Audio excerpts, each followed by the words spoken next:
Hello, everybody. Welcome to the second part of our definitive GameCube best game of all time on that GameCube system bracket here on the Crubcast. My name's Kevin. I'm here with four of the same co-crubbers that you saw last time on the podcast. JTart9, name what game you think was the most snubbed of the ones that we didn't get to the second round. Obviously Melee. I can't believe Melee is not in the second round. That was more than one word. Chris, what was your snub? Melee. Trav, what was your snub? Luigi's Mansion. And you did vote for it. Okay. And Brody, what was your snub? Sonic Adventure 2 Battle. Yeah, that tracks. My snub was, Resident Evil 4? Yeah, definitely Resident Evil 4. it would probably be Melee, honestly, but I didn't vote for Melee, so I can't call it a snub. That was also more than one you word. actively kept it out. Yeah. We live and learn. Maybe Strikers? Strikers. Good point. I forgot about Strikers. Strikers would be my snub. Strikers is pretty big snub, too. Yeah, I've been with the majority most of the time, so that's my only real snub. Today on the Crubcast, we're going to finish off the GameCube bracket. If you didn't catch it last time or you forgot, I'm going to pull up on screen right now the list of the games on the bracket. It's a triple threat bracket with three prongs, three blocks. There's an A block, C block, and B block in that specific order. And three games in each contest. So Mario Kart Double Dash beat SA2 Battle and Prime 2, Metroid Prime 2. Chibi Robo bested Resident Evil 4 and Beautiful Joe. Mario Sunshine bested Luigi's Mansion and Super Smash Bros. Melee. Pokemon XD Gale of Darkness beat Rogue Leader and Mario Strikers. Eternal Darkness beat Pikmin 2 and Soul Calibur 2. And Super Monkey Ball took over versus Wario World and DK Jungle Beat. We still have one entry left in each of these blocks before we get to the second round and then the finals. And we saved some of these because these are, in fact, probably the bloodiest of the blood rounds left. We've had a lot of tough ones to debate so far. This next one is probably going to be the hardest. That is Paper Mario: The Thousand Year Door versus Legend of Zelda: Twilight Princess versus Pikmin. I don't want to go first. Do you want me to go first? Justin, go first. You go first. Okay, so as we established on the first episode of this series, which if you didn't watch the first episode, I'm sorry that you're kind of jumping ahead, but we have established that I was afraid of the bulborbs when I was Here we go. So Just because you have your own prejudices, Justin. no, here's what I'm going to say though. I really liked Pikmin 1, even though I was afraid of it. I really enjoyed that game. I muscled through a lot of those fears as an 8-year-old child, and I played a lot of Pikmin 1. It's a very, very good game. Twilight Princess is probably my favorite traditional Zelda, 3D Zelda game. Hold on, you were afraid of the Bulborbs, but like Twilight Princess didn't phase you. But here's I was going to ask about any of the other things in Pikmin 1 that are much more terrifying, but I didn't want to get too lost in the weeds. I played Twilight Princess on the Wii U, so I was much older, so it didn't freak me out as much. Paper Mario: The Thousand Year Door is also a great game, but I did not beat it. How far did you get? I stopped right when I got the bomb guy. Oh, Justin. That was when I stopped. Oh, Like, Justin. A little over halfway. Because I had the game on GameCube, I was playing it on GameCube, and then I moved for college. So I didn't bring the GameCube with me. That's fair. So I just stopped, and then I would try to pick it back up, and I was like, I don't know where I am, and I feel like I kind of need to start from the beginning. With backtracking in that game, it's kind of hard to remember sometimes what you have to do. I so, can get that. Like, I'm in a really weird predicament with this one, because I like all these games, but not enough to have one that I'm like, yeah, that one, I really feel strongly about that one. Yeah. It's a strange one. While you're pondering what your final vote will be, Trav, I'm going to jump to you.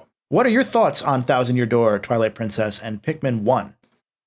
So I've never actually played through Twilight Princess. I got, I think, to the Zora dungeon, and that was really it. So I don't really have strong attachment to it. Pikmin, though, I already kind of touched on that with Pikmin 2. I think Pikmin 1 is a really fine, very replayable adventure sort of game. Yeah, but you prefer Pikmin 2. I do. Yeah. Also, Thousand Year Door is just like one of my favorite RPGs, period. Like, I'd be crazy not to vote for that from my perspective. That's fair. Chris, let's jump to you. Whoa. Pikmin 1 is the only one I grew up with. I had Twilight Princess when it came out, but I was 13. It's not really considered that growing up with, right? And I love Pikmin 1. I really like the time limit on it. I think that kind of, for me, removes the sense that every playthrough of that game is pretty similar, just because the stress makes me enjoy it more, if that makes sense. Like, I kind of forget how each playthrough is sort of the same. Yeah. Twilight Princess, I've gotten screwed over 3 separate times with this. I had Wii die on me as I got to the Sky Temple at the end of the game. I had some crash wipe my save when I was like halfway through. So I've never actually beat Twilight Princess. I think it's pretty good, but due to faults outside the game, I hate it with a burning passion. In Thousand Year Door, we were talking about Wario World last time and how it doesn't feel like a Wario game at all, or any Mario game at all, right? And Thousand Year Door kind of has the same thing, but in like a good way. I played that way after the hype and everything, and after it was built up, and I thought it lived up to the expectations, even with all of that in mind. So I'm looking at this and I'm like, man, pound for pound, my heart says Pikmin, but my mind says the Thousand Year Door. Does that make sense? Yeah, I get that. It does. While you have time to ponder that, I'll briefly say mine before I pass to you, Brody. Thousand Year Door was a game I didn't play until much, much later in life. I first played Paper Mario 64 when I was in high school. It was a weird situation. We didn't have a lot of money at the time, so my internet got cut out at one point. And my buddy made a little flash drive and said, I have an N64. I have whatever the N64 emulator was on there. And I also put Paper Mario on there. Just go nuts while you're, home when you're not hanging out with us. And I did. And I really love that game. Like, I have fond memories of that game. I never sat down to play Thousand Year Door until around the time that I made my ranking every Paper Mario video, I believe. Was it Learning to Love? No, it was no, it was not. I did a video on Rogueport as well as that one, and that video is really a fun one that I really enjoyed, where I just dove into what made that area such a unique Mario area, kind of going to what you were saying, Chris. Like, there's so much character that is just so anti-Mario, and I'm still impressed that it's 1-to-1 in the Switch version. I think that's really, really cool. And as far as Zelda goes, Twilight Princess was a game that I didn't play for a while either. We had it. Like, we had a Wii at launch. My stepdad got Zelda, but I hadn't played it at that time. And I played it much later on in life as well. And I think pound for pound, it's probably the technically most sound 3D traditional Zelda game. It's not my favorite, but I think if there's a game that I was going to say that's the best on a technical level, it's just Ocarina of Time 2. And that helps it pretty immensely because Ocarina of Time does have a lot of dated stuff to it. That, like, if you're going to put a 3D Zelda in front of someone and say this is 3D Zelda, Twilight Princess is kind of exactly. Yeah. So I really enjoy it for what it is. I think there's a point at which every Zelda for me was almost like the Sonic cycle in a way, in that the next one that came out would make a lot of people say, man, that last one was a lot better, huh? Because, a lot of people didn't like Wind Waker because it was, cartoony. We'll talk about Wind Waker pretty soon. Then the Twilight Princess came out and it's just, it's super dark and edgy. It's not really that good. Wind Waker was better. Then Skyward Sword came out and everyone said, we had a pretty good with Twilight Princess. And I think all of those games in particular have benefited immensely from their remakes. I would never play Twilight Princess on the GameCube anymore. The Wii U / inevitable Switch 2 version is the way to play that game. That is the correct way to play Twilight Princess because it cuts down on a lot of the fat. You get the GameCube experience without the motion controls if you don't want them. You get bonus content. It's just the better version of that game. And it's one of those where it's pretty much on here because, yes, it's a Wii game too. It was meant to be a GameCube game. Not a lot of people played it that way. Pikmin, I played for the first time recently as well. I didn't like the idea of being stressed with my games. Majora's Mask notwithstanding, that one I was already used to. I really, really enjoyed my time with Pikmin. It's a very clunky game. Even now, even with the Switch version, which is the version that I played, you have to kind of just accept that level of jank that it's going to have. And I think I would like it. I think I might like the Wii version of that game more from what I've heard.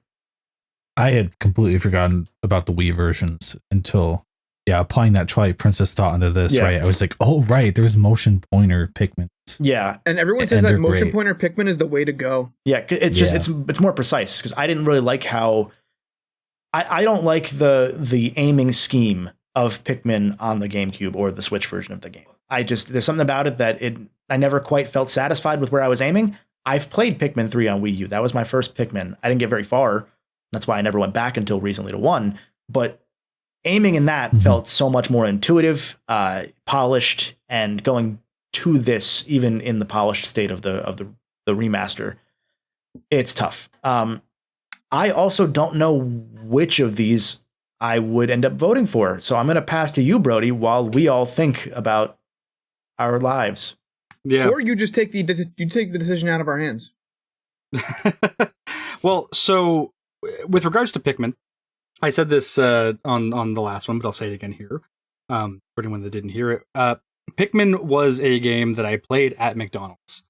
So I don't think I ever really, when I would play it, I don't think I ever got, like, I saw that it was, there was the timer, but I don't think it ever really hit me, because in my mind, the timer was when we leave McDonald's. Right, like the time I have 20 minutes with this game or whatever it is. Like I finish the nuggies, it's so over. You kind of had the even more hardcore Pikmin stress experience, because there's 2 timers at once here. Yeah, exactly. Right, like it's like I gotta get as much of this in as I can, because shoving French fries in your mouth. No, I'm eating it as slow as possible to get more Pikmin. And so I always liked it from that perspective, but I never really got to appreciate Pikmin. Until I got my Wii U, and I ended up getting Pikmin 3 for free because they had some weird promotion. I think that's how I got it too. Yeah, and I was like, sure, I'll play it. And I fell in love, right? With Pikmin 3, I absolutely fell in love, to the point where I was like, oh, I would like to go and play the other ones at some point. I'm still trying to get through Pikmin 4 at this point. But it was like, yeah, Pikmin's cool. I really, really like 3. I really, really like what it does. I like the time system, even though it's not the same. I know that in 3 it works differently than it works in 1. But it's like, yeah, I would love to really give that like a proper shot at some point, but as it stands, not a whole lot of experience. But with regards to Twilight Princess, I did have that game on GameCube. However, as a kid, you were one of those. I didn't. See. Yeah, well, the thing is, though, is that I didn't get past the tutorial. I got filtered on that game.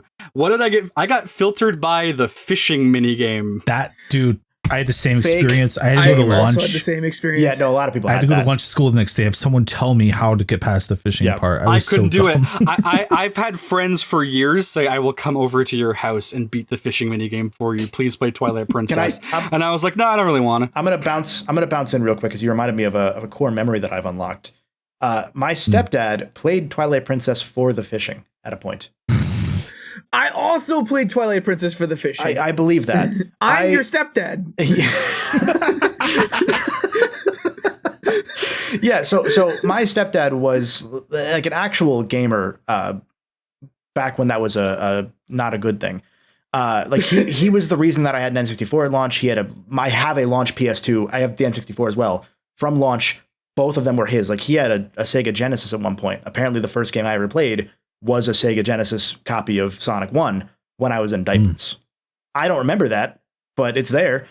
But it was interesting because he always, like, he never got past like the jump to like hardcore 3D. So the Wii games kind of stuck with him. They worked out because he didn't have the second analog stick to work with. But he like really enjoyed Zelda games. He would frequently go through Twilight Princess and A, just fish, but also B, play the game over and over again. Like that was like his game. I even tried to get him into Skyward Sword at one point, and he didn't click. He was like, I don't want the motion controls. And I was like, yo, same. Also, there's no fishing. Yeah. There's no fishing. But anyway, you unlocked the core memory, because I forgot the fishing was the filter and also the thing that he liked in that Ocarina. Yeah. Yeah, fishing truly was the Father Gascoigne of Twilight Princess. Jesus Christ. Because me and my dad both loved to fish in Animal Crossing, and like that was like our thing that we bonded over. And then we got a Wii for Christmas, and you better believe where me and my dad were. We were fishing in Twilight Princess, baby. Have you ever gone fishing, Justin? Yeah, multiple times. Cringe. I liked it in Animal Crossing. Could have been funny if you said no. Could have lied for content. Twilight Princess. Yeah, sorry, Brody. So I did eventually go, and I got the Wii U version when the HD version came out, because I got the Wii U version of Wind Waker, and I really liked that. And I thought, okay, well, I'll play Twilight Princess. It's one of the ones that I haven't actually played, and maybe they made the fishing easier on Wii U. And sure enough, I was able to get past that the tutorial on Twilight Princess and actually get into the game itself. But when I did, I think Ocarina has always been a game where I was like, oh, I like this, but I like all of the other Zeldas more because they do something kind of like Ocarina is like, oh yeah, it's Zelda. Every other Zelda game is like, oh, we do something cool and interesting that isn't just Zelda, or at least a lot of them are like that I had played by that point. Yeah. And so Twilight Princess being Ocarina 2, I just didn't click with it in the way that I clicked with Wind Waker and Skyward Sword and like Phantom Hourglass and all of those other ones that I had played at that point. And I didn't like the wolf sections. I'll straight up say I did not enjoy those. Wow. And the I felt that the Skyward Sword version of the wolf sections was better, where it was like the weird world. I agree. Because that was like a survival horror thing in Skyward Sword, and I thought that was such a good mastery test of, for those that maybe don't know what we're talking about, in both Twilight Princess and Skyward Sword, there are sections where you have to go and collect these like tiers throughout part of a town or area you've already explored. And in in Twilight Princess, you just are the wolf, and you can't not be the wolf until you do that, and you have to find all of them. In Skyward Sword, you are regular Link because there is no wolf, thank God. But you are being chased or have to sneak around of these like instant kill creatures that will destroy you. And it meant that you had to explore that in a novel way that wasn't just as the wolf. I wasn't a big fan of the werehog in Twilight Princess. I was thinking it, but I wasn't going to say it, That deserved the exact amount of silence it got. Do we have two wolf deniers in here? Because I'm not sure if I'm a wolf denier or not. Like, I don't love it, but I don't remember not liking it. I don't mind it. I just don't like that. I don't dislike that specific part of it. I think is the worst part of that game. Like those sections. I love the design of the wolf. Yeah, like the wolf itself is cool. I think that the wolf dungeon in the HD version is pretty neat that it exists in the first place. Mm-hmm. It's just those tiers sections because it's very clearly an unfinished version of what Skyward Sword would later find a vision for. Yeah. And like, I don't know.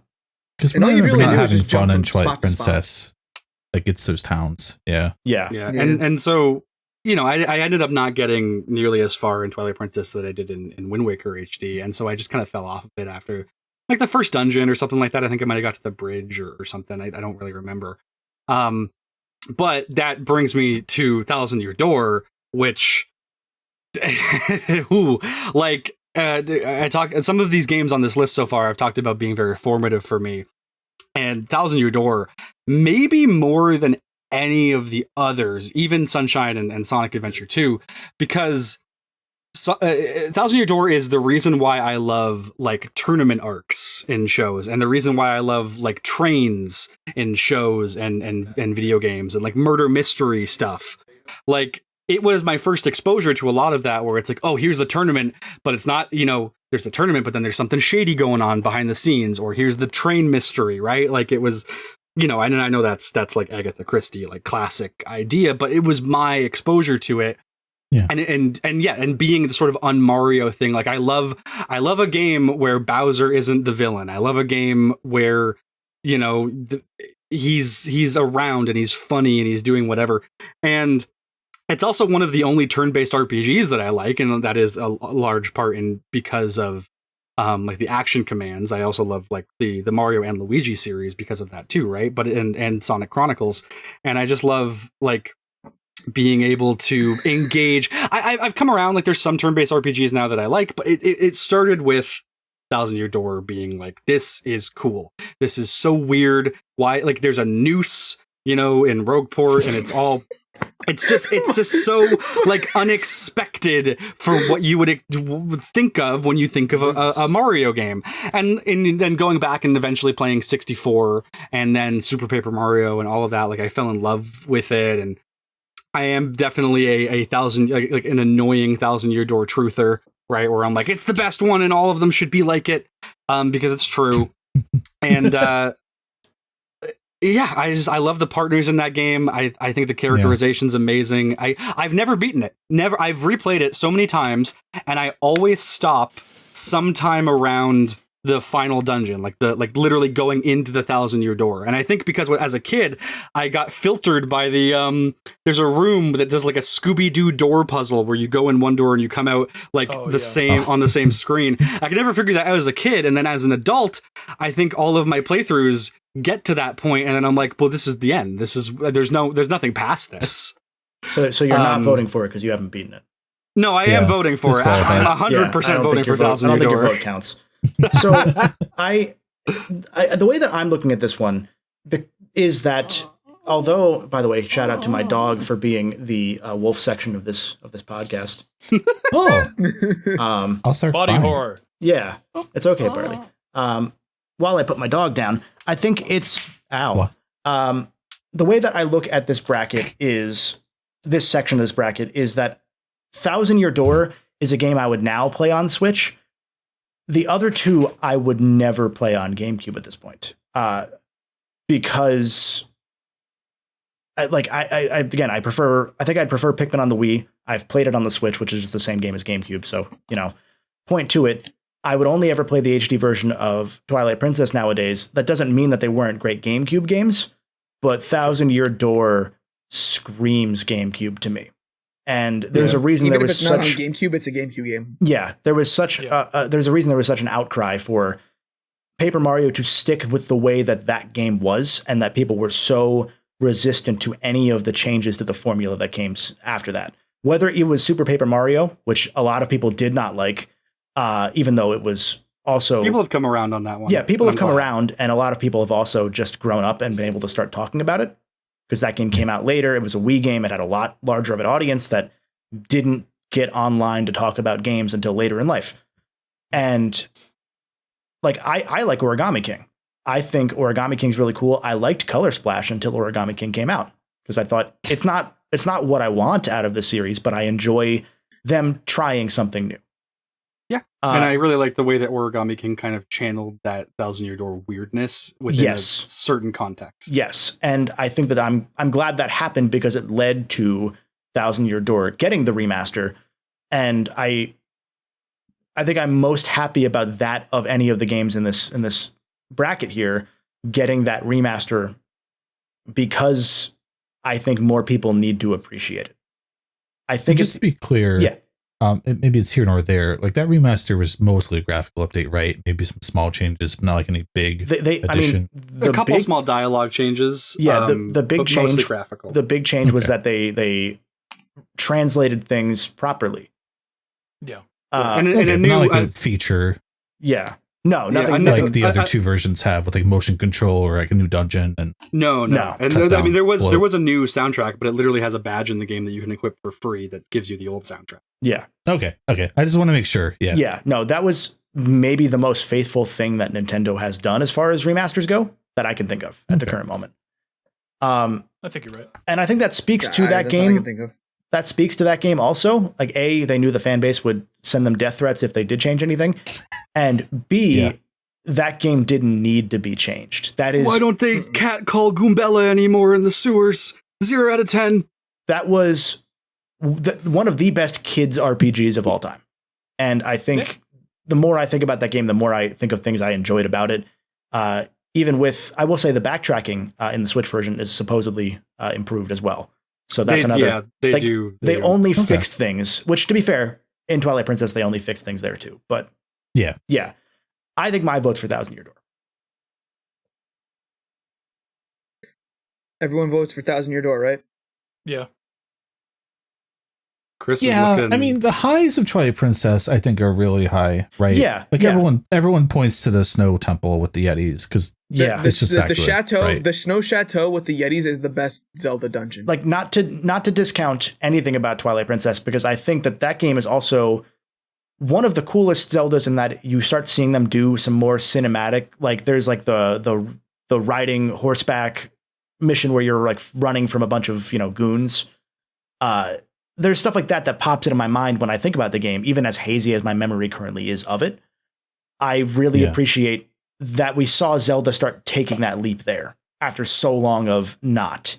And even if it's brown and hasn't aged quite as well, there's something to appreciate now about what it does. I just also, it's a GameCube game, but it's also a Wii game, and it's tough to really break that part of my mind. And if we're being honest, it's really a Wii U game at the end of the day. Yeah. I love it as a tone piece, though, right? Like I think the Shadow World, the Twilight monsters are very distinct. Like that yellow, black, like glitchy, fading world effect is like permanently etched into my brain, right? It's a really Like, cool effect. The whole Twilight, so much cool the whole stuff in that Twilight game. dungeon Twilight area is so good. Like I don't think you would have. So good. I don't know that you would have gotten to that point by near playing, Chris, but the final dungeon-y area. No. Like I'll go on record saying I don't really like Ocarina of Time because I played Twilight Princess before it. That's fair. Twilight Princess ruins Ocarina for me. Like it's hard because Ocarina is basic, like Brody said. But that's a discussion for our maybe Zelda bracket one day. You don't want me on that bracket. Just so it's on the record, 1,000 Year Door, right? Like it was unique when it came out, and I think as time has gone on, that's only helped it in its own favor even more. 1,000 Year Door wins, but I want to vote for Twilight Princess just to be different. Okay, so we're gonna call it the first sweep, but Justin's going. What? He said Twilight. He said 1,000 Year Door. Yeah. He's like a 1,000 Year Door truther. Yeah. Sorry, I wasn't listening. I never really played Twilight Princess. Yeah. So that's the end of the A bracket, which we'll get into in a moment in the second round. It's going to be Mario Kart Double Dash versus 1,000 Year Door versus Chibi Robo. But before that, all the way, baby. This is a quick round, I promise. We have to look at the other side on the B block, the final contest left in the first round. Metroid Prime versus F-Zero GX versus A Mario Party. You know what's weird? There's a fourth one under what I'm looking at here, and it says patreon.com/crub. Well, that's got to win. Just on vibes, like that name alone sounds like I want it. Vibes? Tell me more about what you think about our Patreon, Trav. Dude, our Patreon is the coolest Patreon. It's okay. You could find it. Hear me out. You could find it at patreon.com/crub. Question mark. Yes. Okay. That's the right one. I had to check.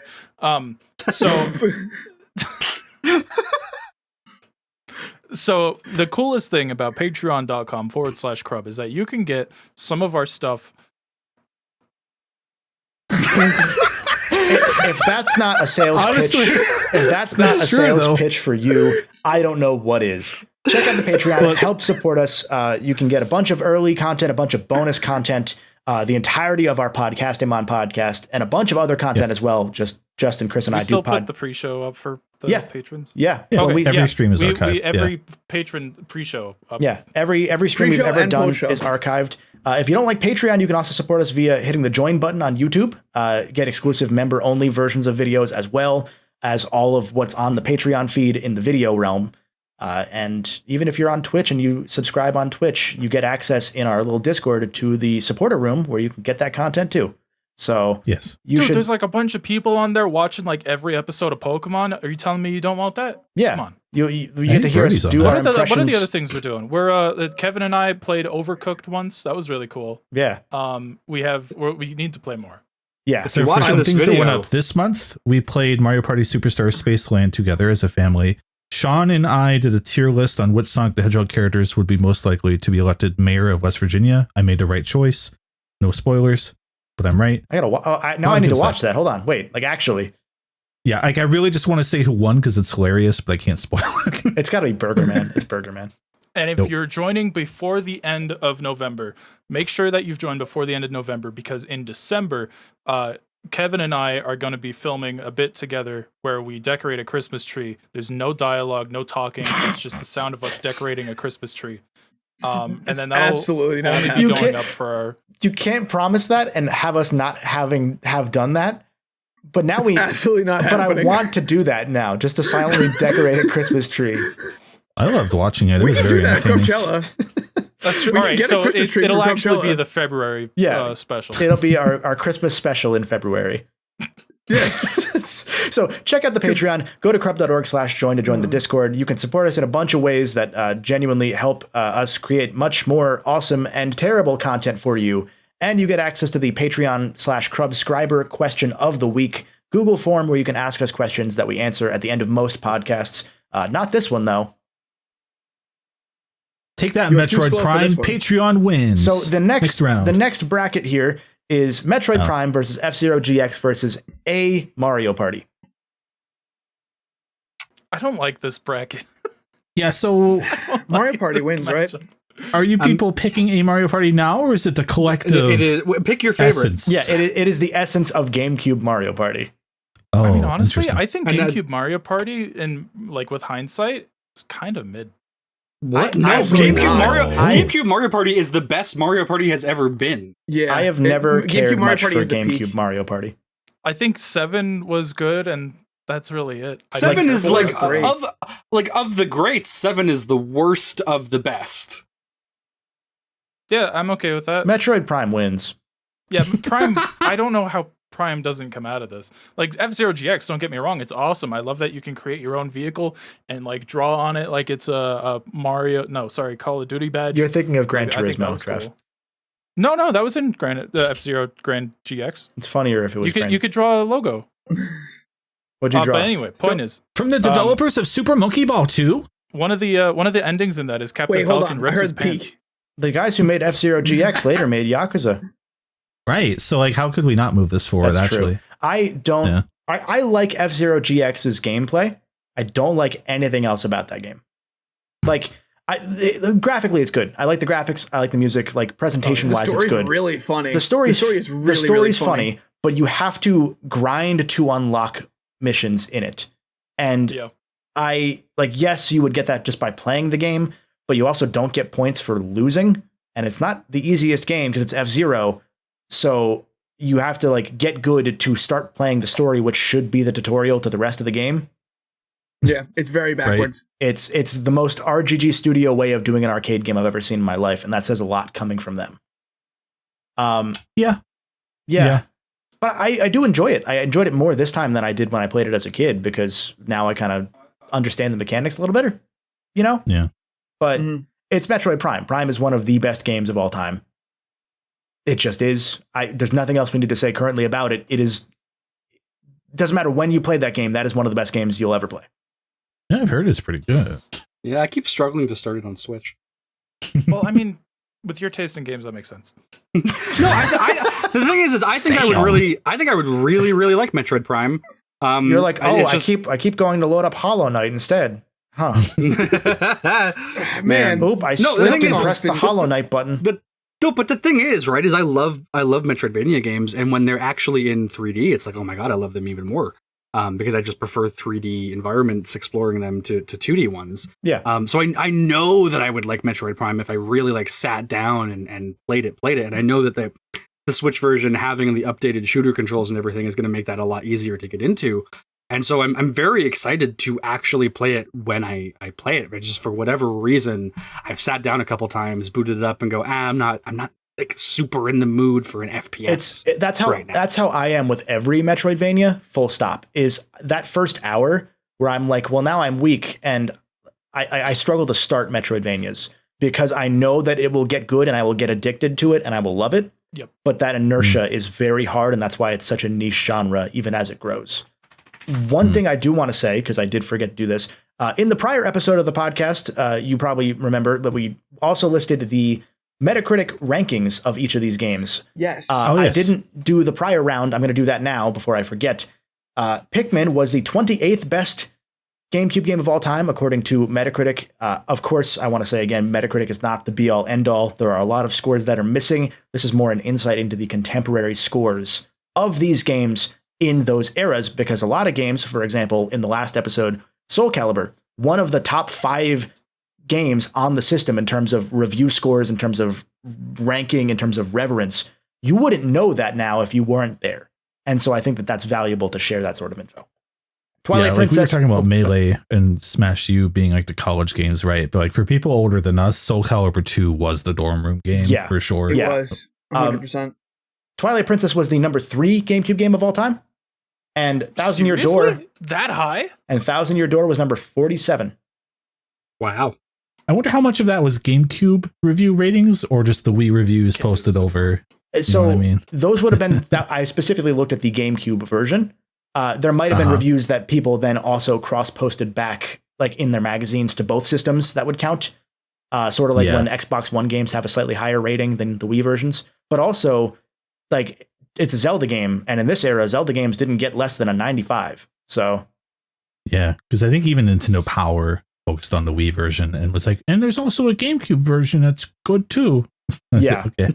That's how they wanted it to be as well, because they didn't want you to buy the GameCube version. They wanted you to buy the console, you know? Yeah. I will also say then for this round, the rankings of these games here, Metroid Prime is the best GameCube game of all time. It is number 1 on Metacritic.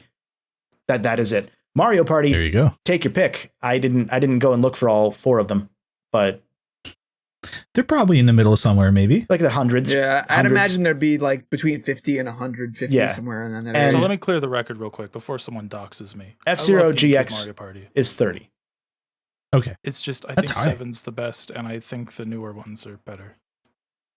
I think the newer ones are kind of better because they have like Super? Maybe not Super. Not Super, but Superstars, and from what I've heard of Jamboree. Here's my thought take. I think I'd prefer to play 9 over all of them but 7. Thought take? That is a very spicy criminal. take. I like 9. 9 is the one with the car. When we have finished 9 and 10 are both cars. When we have finished our Patreon.com playthroughs of every single board in Mario Party history, we will rank them. Sure. I think we should. We probably should actually do that, but we will Mario rank the Party games. Bracket. We will bracket the games. We'll bracket every single mini game in every single stage, every single board. Every single board I would do. No. Well, you know what? We have a promise of at least a decade more of Crub at our current clip. So there you go. Yeah. Yeah. We have to fulfill the Crub 2024 promise. So never mind. So anyway, are there any further thoughts on the other 2 games besides Metroid Prime? And Mario Party GameCube's the best game, the best Mario Party. Absolutely. Absolutely. You got to pick one, and you can't say which one it is. Okay. I have one in my head. Which one? You got to describe, describe your favorite Mario Party, and then like the one with the boards. That they all. It's an enemy presenting each board. Enemy NPC that presents. Oh, that's 3. Yeah. No, it's not, because 3 is on the N64. You know why? But the one that is my favorite is the one that is 3, but on GameCube, basically. I don't know what you're talking about. I don't know why we're indulging this. Anyway. All I'm going to say is Metroid Prime, I wasn't allowed to play it because I bought a GameCube package with Metroid Prime to replace my old GameCube. But then we figured out that the old GameCube wasn't broken, so my parents returned the game. So I didn't get to play past the part where you I didn't even get to the Parasite Queen. That's funny. F-Zero GX I almost bought for $30 and then didn't. Oh. Still kind of regret that. Yeah. And Mario Party is a game that I actually would play by myself in my basement all the time when I was a kid. That's how I was with the N64 games, because I had the N64 Mario Parties. I would play the shit out of 3 and 1 and 2 as well, but 1 and 2 I think we traded in at some point, which you know how kids are. I think this means it comes down to Chris. Like Mario Party 4 had really fun single player mode where they had like a whole platforming segment at the end where you fought Bowser. Yeah.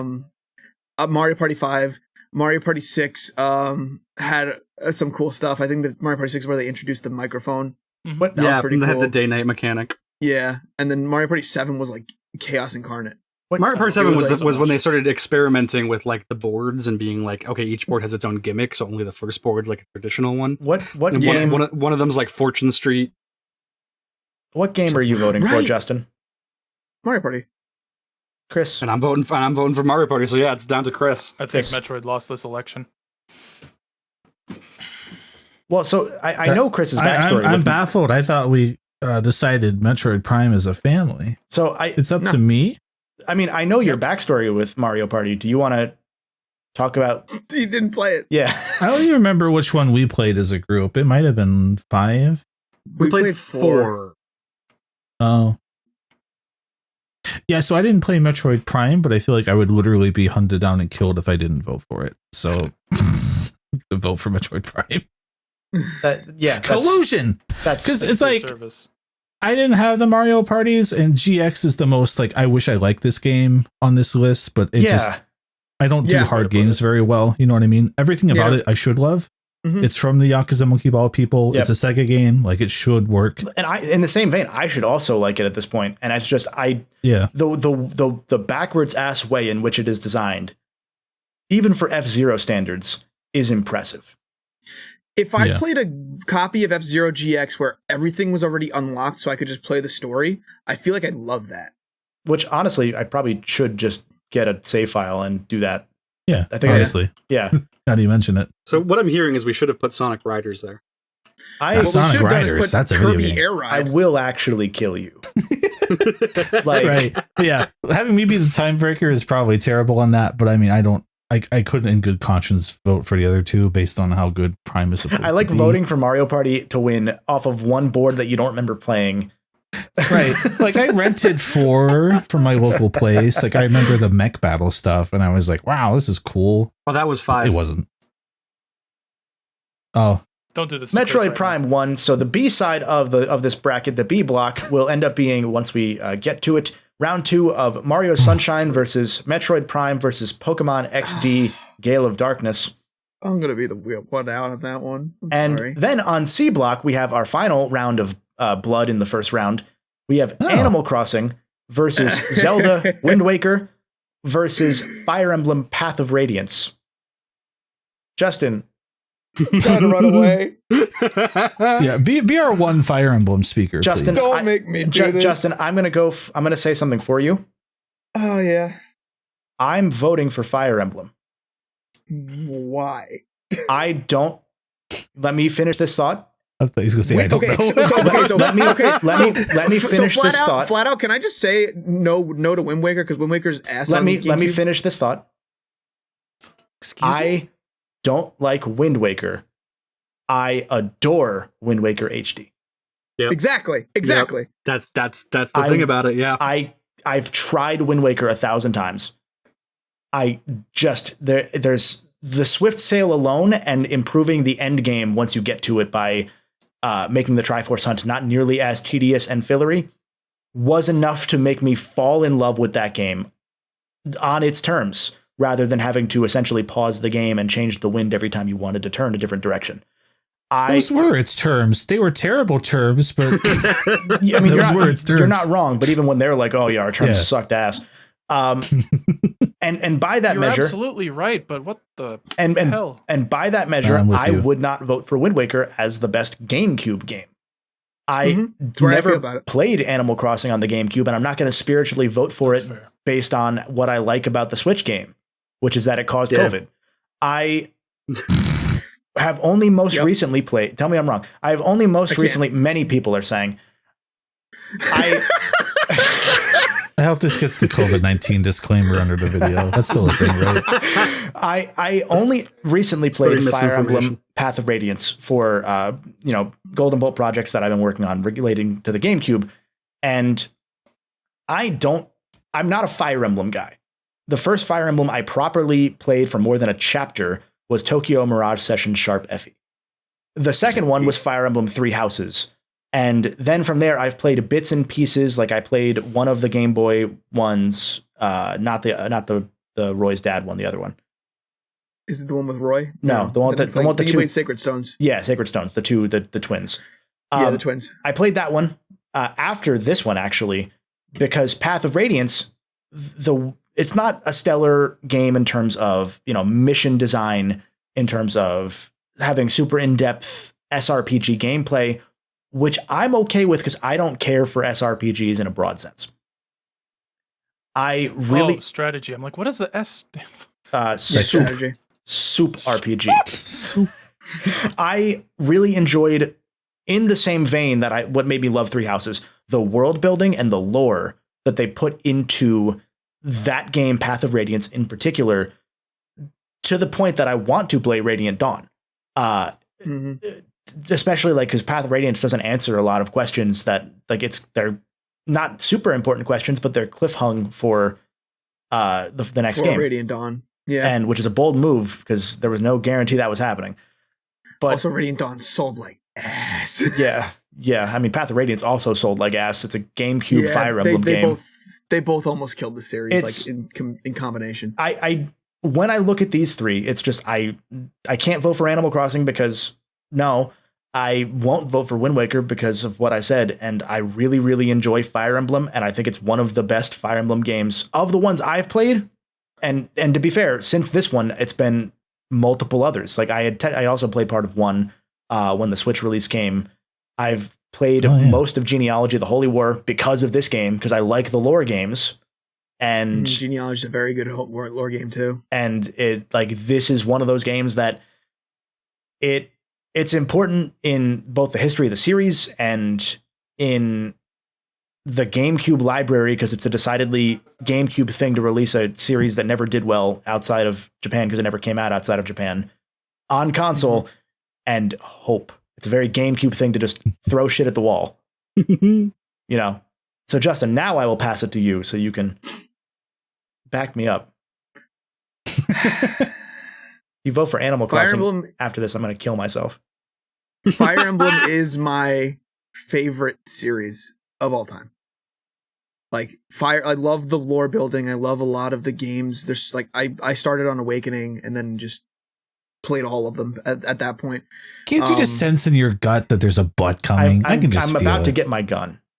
Like the energy's just in the air. He's given. But I liked jerking off to KK Slider when I went to bed every night. So you know how I told you that my dad and I bonded over fishing in Animal Crossing? Chekhov's gun, the fishing story. It was there the whole time, fishing with Dad. I want to vote for Fire Emblem. Like my head, it's Chris's issue with Mario and Zelda. That's Twilight Princess. He's gonna figure out Persona 3 is real. So it's Chris's issue with Paper Mario 1000 Year Door and Twilight Princess, where my head wants to say Fire Emblem, but my heart wants to say Animal Crossing. What about your gut? Because my gut's saying not Wind Waker. Yeah. Oh, okay. Because that was immediately was just, I looked at this, I'm like, okay, so it's not Wind Waker. Well, because Wind Waker is potentially, aside from like maybe so for the audio listeners, Kevin has come back with a bottle of wine and a bottle opener. Oh, that's not bad. Happy Monday. I love making Kevin the only Fire Emblem vote, because it was like, I thought, Kevin stuck his neck out for Justin, and Justin immediately Justin's for sure going to be the only Fire Emblem vote. It's what's going to happen. It's going to like I'm definitely still voting for Fire Emblem, but like my heart really wants me to vote for Animal Crossing, but I don't know if I can, considering, but this will is the you one save I played. Kevin from the bottle? That's the question. I'm not. Because you might have Kevin be like, changing the wind's not that bad. Wind Waker's pretty good stuff. No. Wind Waker HD makes that game. I'll say this. It makes the game playable. Yeah. Like not even just good. It makes the game playable. You cannot play that game on the GameCube. You literally can't. Unless you like hack the game and put the Swift Sail in. Kevin's face is yelling to me that this is not good. This is not good. Justin's all right. Wait. So you are voting Fire Emblem? I think I'm gonna have to vote for Fire Emblem. It's one of the best ones in the series. Like Kevin's got a face on him. Like, wait, I already started drinking. How can you made me spit it back out right now? You made me do this. Listen, you made me do this. I hope it was like you made me open a 20-year bottle of wine that I was saving. for like this is the awful. birth of my child. I don't drink wine. This is awful. No, like Fire Emblem is my favorite series of all time. I have really good stories with specifically Path of Radiance. It was a gift from my friend, like very Barley, long good friend of wine? mine. God, It's both grapes and alcohol. You could have it. Ooh. I like it, the game does hold a special place in my heart. I pour Baja But they Blast won't- into but- that wine. Do you think it'll taste better? Yes, Probably. Probably. Animal Crossing is like my childhood, and Fire Emblem was like my teenage years going into adulthood. Like how formative Fire Emblem was to me. Because after I played Awakening, I was like, "Ooh, I wonder if there was one on the consoles that I can play." And then I found Path of Radiance, and I was like, "Wait, why is it so expensive?" And my friend was like, "Oh, I have it. Do you want it?" And I'm like, "Yeah, I'll borrow it from you." And then I took it from him, and I was like, "Okay, so when do you want this back?" And he's like, "Keep it. Happy birthday." And I was like, Oh. And then I you was like- came here and voted for Animal Crossing. It's kind and of then I came here and voted for, and then I came here and made Kevin drink. It's not that hard to do. No, Trav, would you like to tell us your story with I've these only games? played Wind Waker. I've only played the GameCube version of Wind Waker, which is I was so surprised that you guys were like, so I just I mean, same. I just feel like, you know, I gotta vote Wind Waker because it's the only one I know. Fair. Brody? Me? Brody's voting for Uh, Animal Crossing. I Well- didn't ask Brody. I did. Yeah. Oh, okay. Oh. Chris That's did. a lot of, Like the glugging into the mic. That was Yeah, a without really looking good at Kevin, I was glugging. like, My that's a God. that's a very lot of concerning noise. that's a lot of wine. So Shout out to my Crack one open. Yakuza 6, The Song of Life wine glass. Shot It's not a glass. wine glass. Shot glass. It's a whiskey glass. Shot Yeah, glass. Is that Yakuza a used to be Baja? cool. Sure is a God. Baja. Cheers with the Um, boys. For our audio listeners at home, you'll love you to death. Justin just pulled out a gun. It's not even a good one. It's not It's Seven bad. to three. Have you ever Is it mixed, real? you ever mixed wine Yeah. like it's regular alcohol? Hi, Chris. Yeah. What's going on, Brody, I Chris? think we How do you might feel about need these games, to Brody? we might need to bribe Trav because I think we both see where this is going. Yeah, well, so I'll say that aside from maybe Pikmin 3, Wind Waker HD is the best Wii U game, maybe. I didn't really Tokyo play a Mirage whole lot Sessions of. you didn't play. I didn't play a whole lot of Monster Hunter 4 or whatever. I know people like that one too, but That's Barry Goodman. Trav, if you Uh, vote for Fire Emblem, I'll share this wine. Oh, I'll vote for Fire Emblem. All right, bet. Fire Emblem wins. Stop the steal. Stop the steal. We are actively stealing the election. Well, in that case, I'm going to wax poetic more. Please do. So you know, I do love Wind Waker. I think that one thing that the original GameCube has that's interesting that maybe the Wii U version doesn't is it has that original cel shaded look, which not a lot of. I think it might have been the first or second game to actually do that.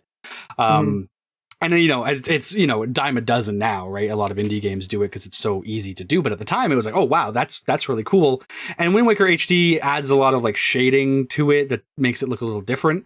So art style wise, maybe not as strong, but still very, very strong. And like, yeah, I played with the Swift Sail, and then I was like, oh, what's different about the original? And they were like, oh, you have to manually change directions. And I'm like, that sounds like it sucks. That sounds really bad, actually. I think the game makes you do it at the beginning a little bit too, which before you can Yeah, because actually you get have to, it. because you can't get the Swift Sail until you buy it from the auction house. Exactly. And so Yeah. at the beginning, you still feel what it felt like, and it's like, that sucks.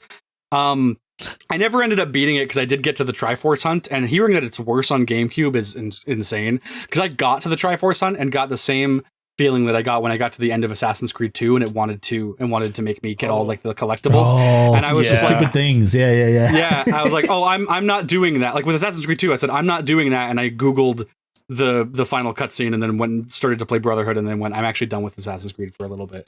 And I That's didn't play much of hilarious. Brotherhood at all. Like I was just kind of like Fair. burnt out, right? And I got to the end of Wind Waker, and I was like, yeah, I'm not. I love this game. I'm not doing that, even though I know it is a lot better. But with regards to Animal Crossing, that is a game that I didn't know what it was, but I had a buddy over at my house, and he was sleeping over for the night, and we were like, well, let's go to Blockbuster and just rent a game, and then we'll play that for the night. And we ended up picking up Animal Crossing, and we both fell in love with that game. Like immediately, like we ended that that hangout being like, okay, well, we both need to go get this game like as soon as possible. Like this was really cool. And I think more than any other Animal Crossing besides maybe City Folk, but even then, City Folk. Yeah, City Folk's great, but I think I probably put the most time into the original GameCube one.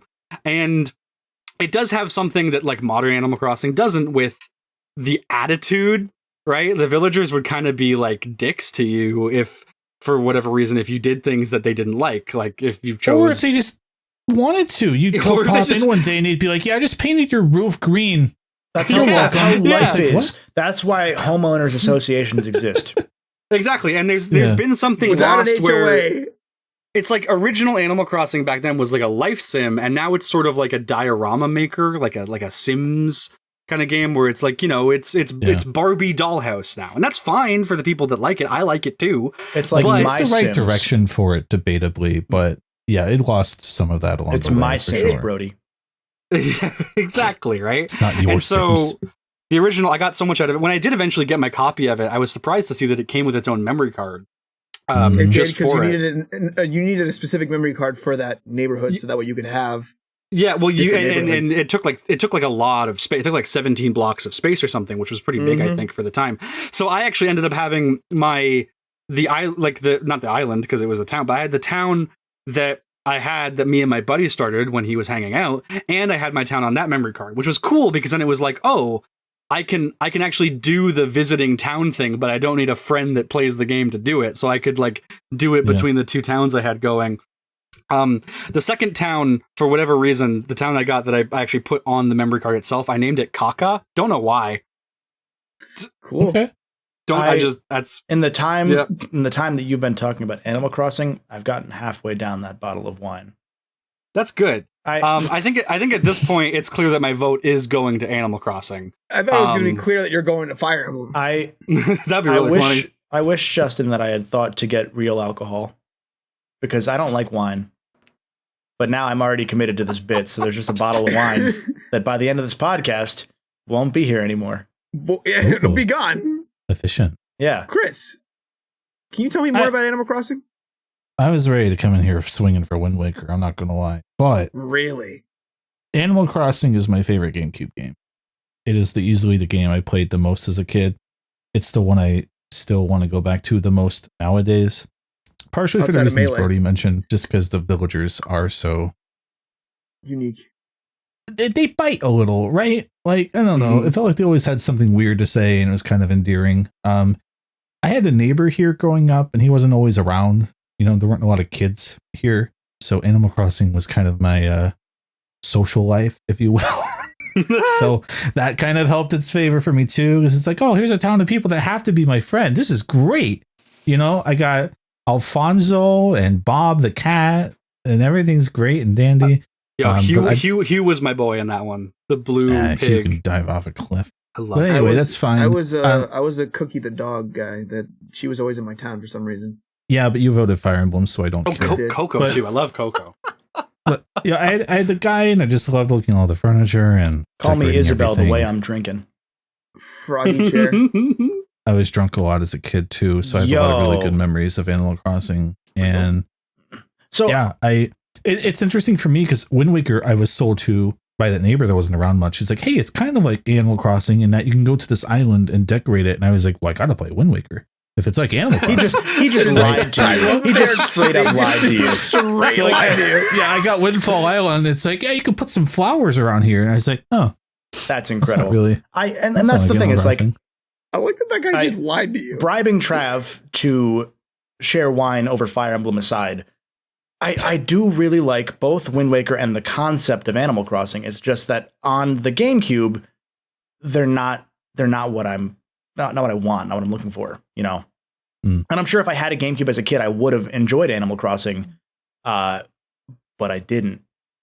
Back then, it was weird, like Animal Crossing. Like you tell someone they'd be. It was very niche. Yeah, my core friend group, they really liked it, so I actually got to like go to towns and stuff. Yeah, no. Jealous. So like the thing is, my dad would play it more than me. Yeah, my dad I would give the controller to my dad and be like, here, and he would just go and fish. It makes sense because it's life without as much of the stress, which is very genuinely appealing. Like jokes aside, It's the kind of thing that I now appreciate. Like, I wasn't a Harvest Moon kid or anything of the sort. I love Harvest Moon. Wonderful Life, baby. Wonderful Life PS2. So but now I know I enjoy those sorts laggy. of games broadly. I mean, like, I won't seek them out a ton of the time, but sometimes I will. Yeah. Like Love Stardew Valley. I'll shout out, even though it's not a GameCube game, Natsuman. It's the spiritual sequel to the PS1 series /PS2/PSP, Boku no Natsuyasumi. Super niche Japanese life summer child simulator that, according to some speculation, maybe inspired Animal Crossing because it came first. I can believe that. And Natsuman is that, but on Switch and on Steam, but with like Breath of the Wild style climbing elements as well. So you can go anywhere and be a kid and do what you want. Like, it's a really fun time, and you just live out the month of August. And those sorts of games I love now, which is why Animal Crossing, when they started COVID, it clicked for me. But Can I yeah, go ahead, Justin. can I give my last point towards Animal Crossing before I vote for Fire Emblem? Sure. You're a traitor. Did you guys see the Crub house that I made in The Sims? Yeah. So you guys know I have an issue with interior design. Well, yeah, but Animal Crossing, especially on GameCube, solves that because you can just go online and you can look up all the cheat codes and find all like the hex codes to give to Tom Nook. That like because they had a whole mechanic where like your friend could be like, oh, I want to send an item to my buddy, but it was GameCube. So what they had to do was, you would give an item to Tom Nook and he would like delete it from your game, and he would give you like this random string of characters, and you would write that string down, and you would go to school and you would give it to your friend, and then you would take it and then go into your game, and then you would put in the code and he would give you the item. This was infinitely exploitable because if you just knew every item had a specific code, so you could go online, look up what codes gave you what items, and then just be like, yeah, I want all the Nintendo items, give me all the NES games, like. Oh, yeah, because it was the first emulator. So it had all yeah. the NES games into When I figured out there was NES games in that, like I played Excite Bike in Animal Crossing all the time. Excite Bike. That's how I came to love Punch Out. Like, so much came through Animal Crossing. Balloon Fighter, Balloon Fight, Balloon Boy. I played so much Clue Land. Oh, I'm sorry. So thankfully, none of that matters because it's not winning.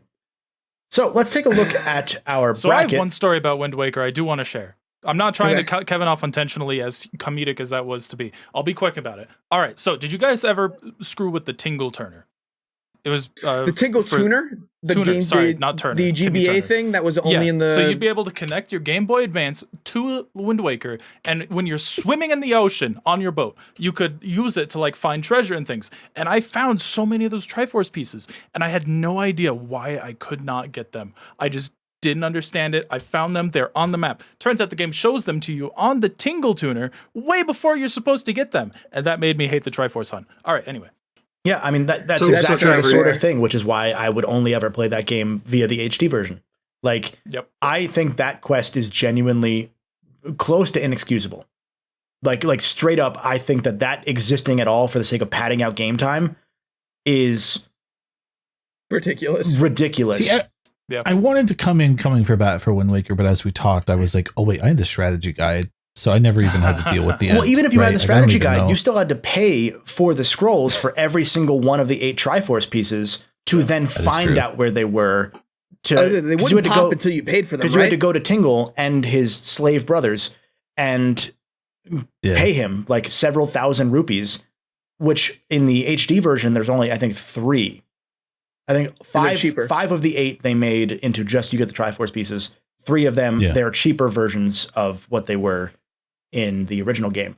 And that grind alone, there's not really many places to grind rupees in a satisfying, fun way. It's like you do the gambling bomb cannon shooting minigame. That's probably it. Or you cut grass.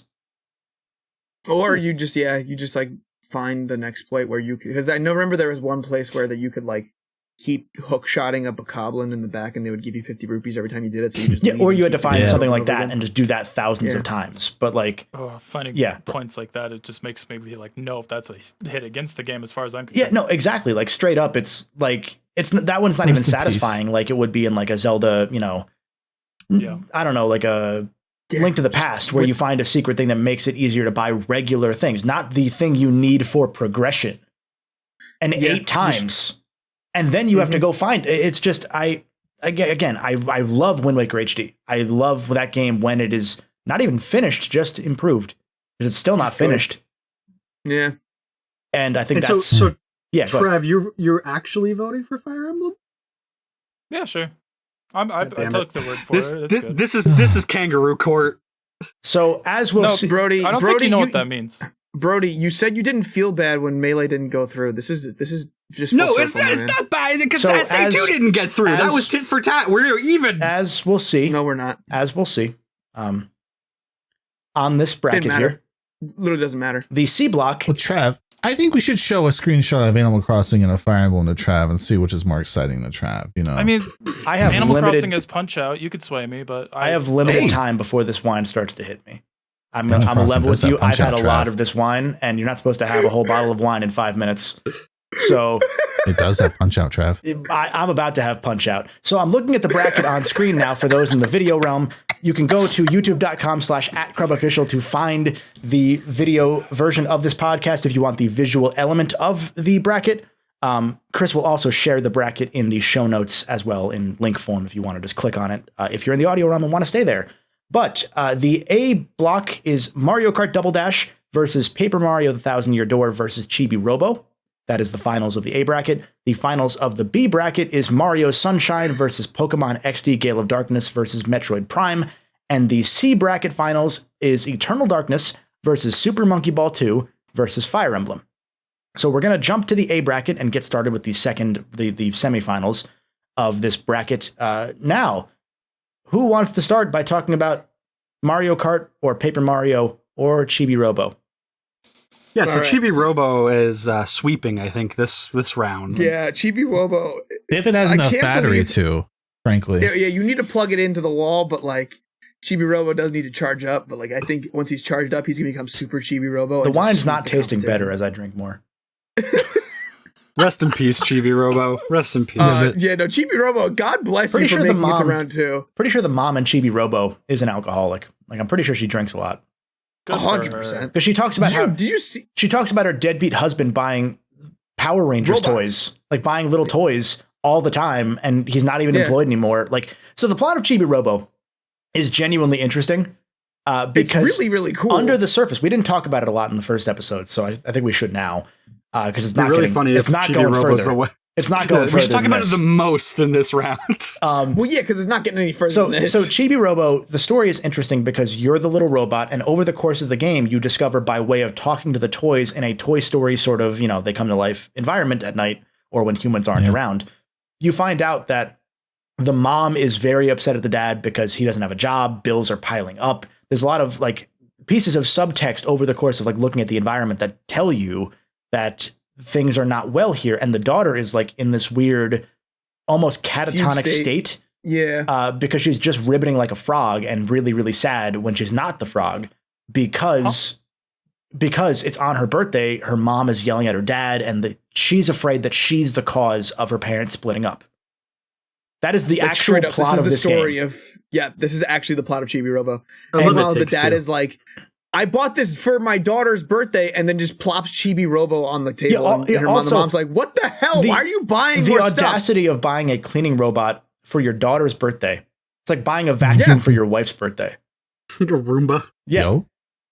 It's a cute game that's way too, like, there's no reason to play that game unless you are emulating it and speeding up when you're moving across the big ass rooms. Yes. Like, it's really slow. It's slow game. Slow. And like the day, it has like a day-night cycle and like it goes so fast and you need to recharge your battery so many times. You can buy the upgrade to change the day-night cycle time to like 15 minutes, and that helps make it a lot less.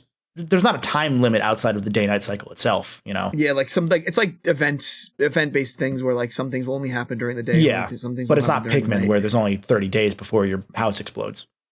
Yeah, but like I played Chibi Robo and I was like, man, this is really, really cool. Like, I wish that someone made this game better. Yeah, like I think it kind of sounds like if you go ahead, Brady. It kind of sounds like if you want to play Chibi Robo, you should just play Katamari.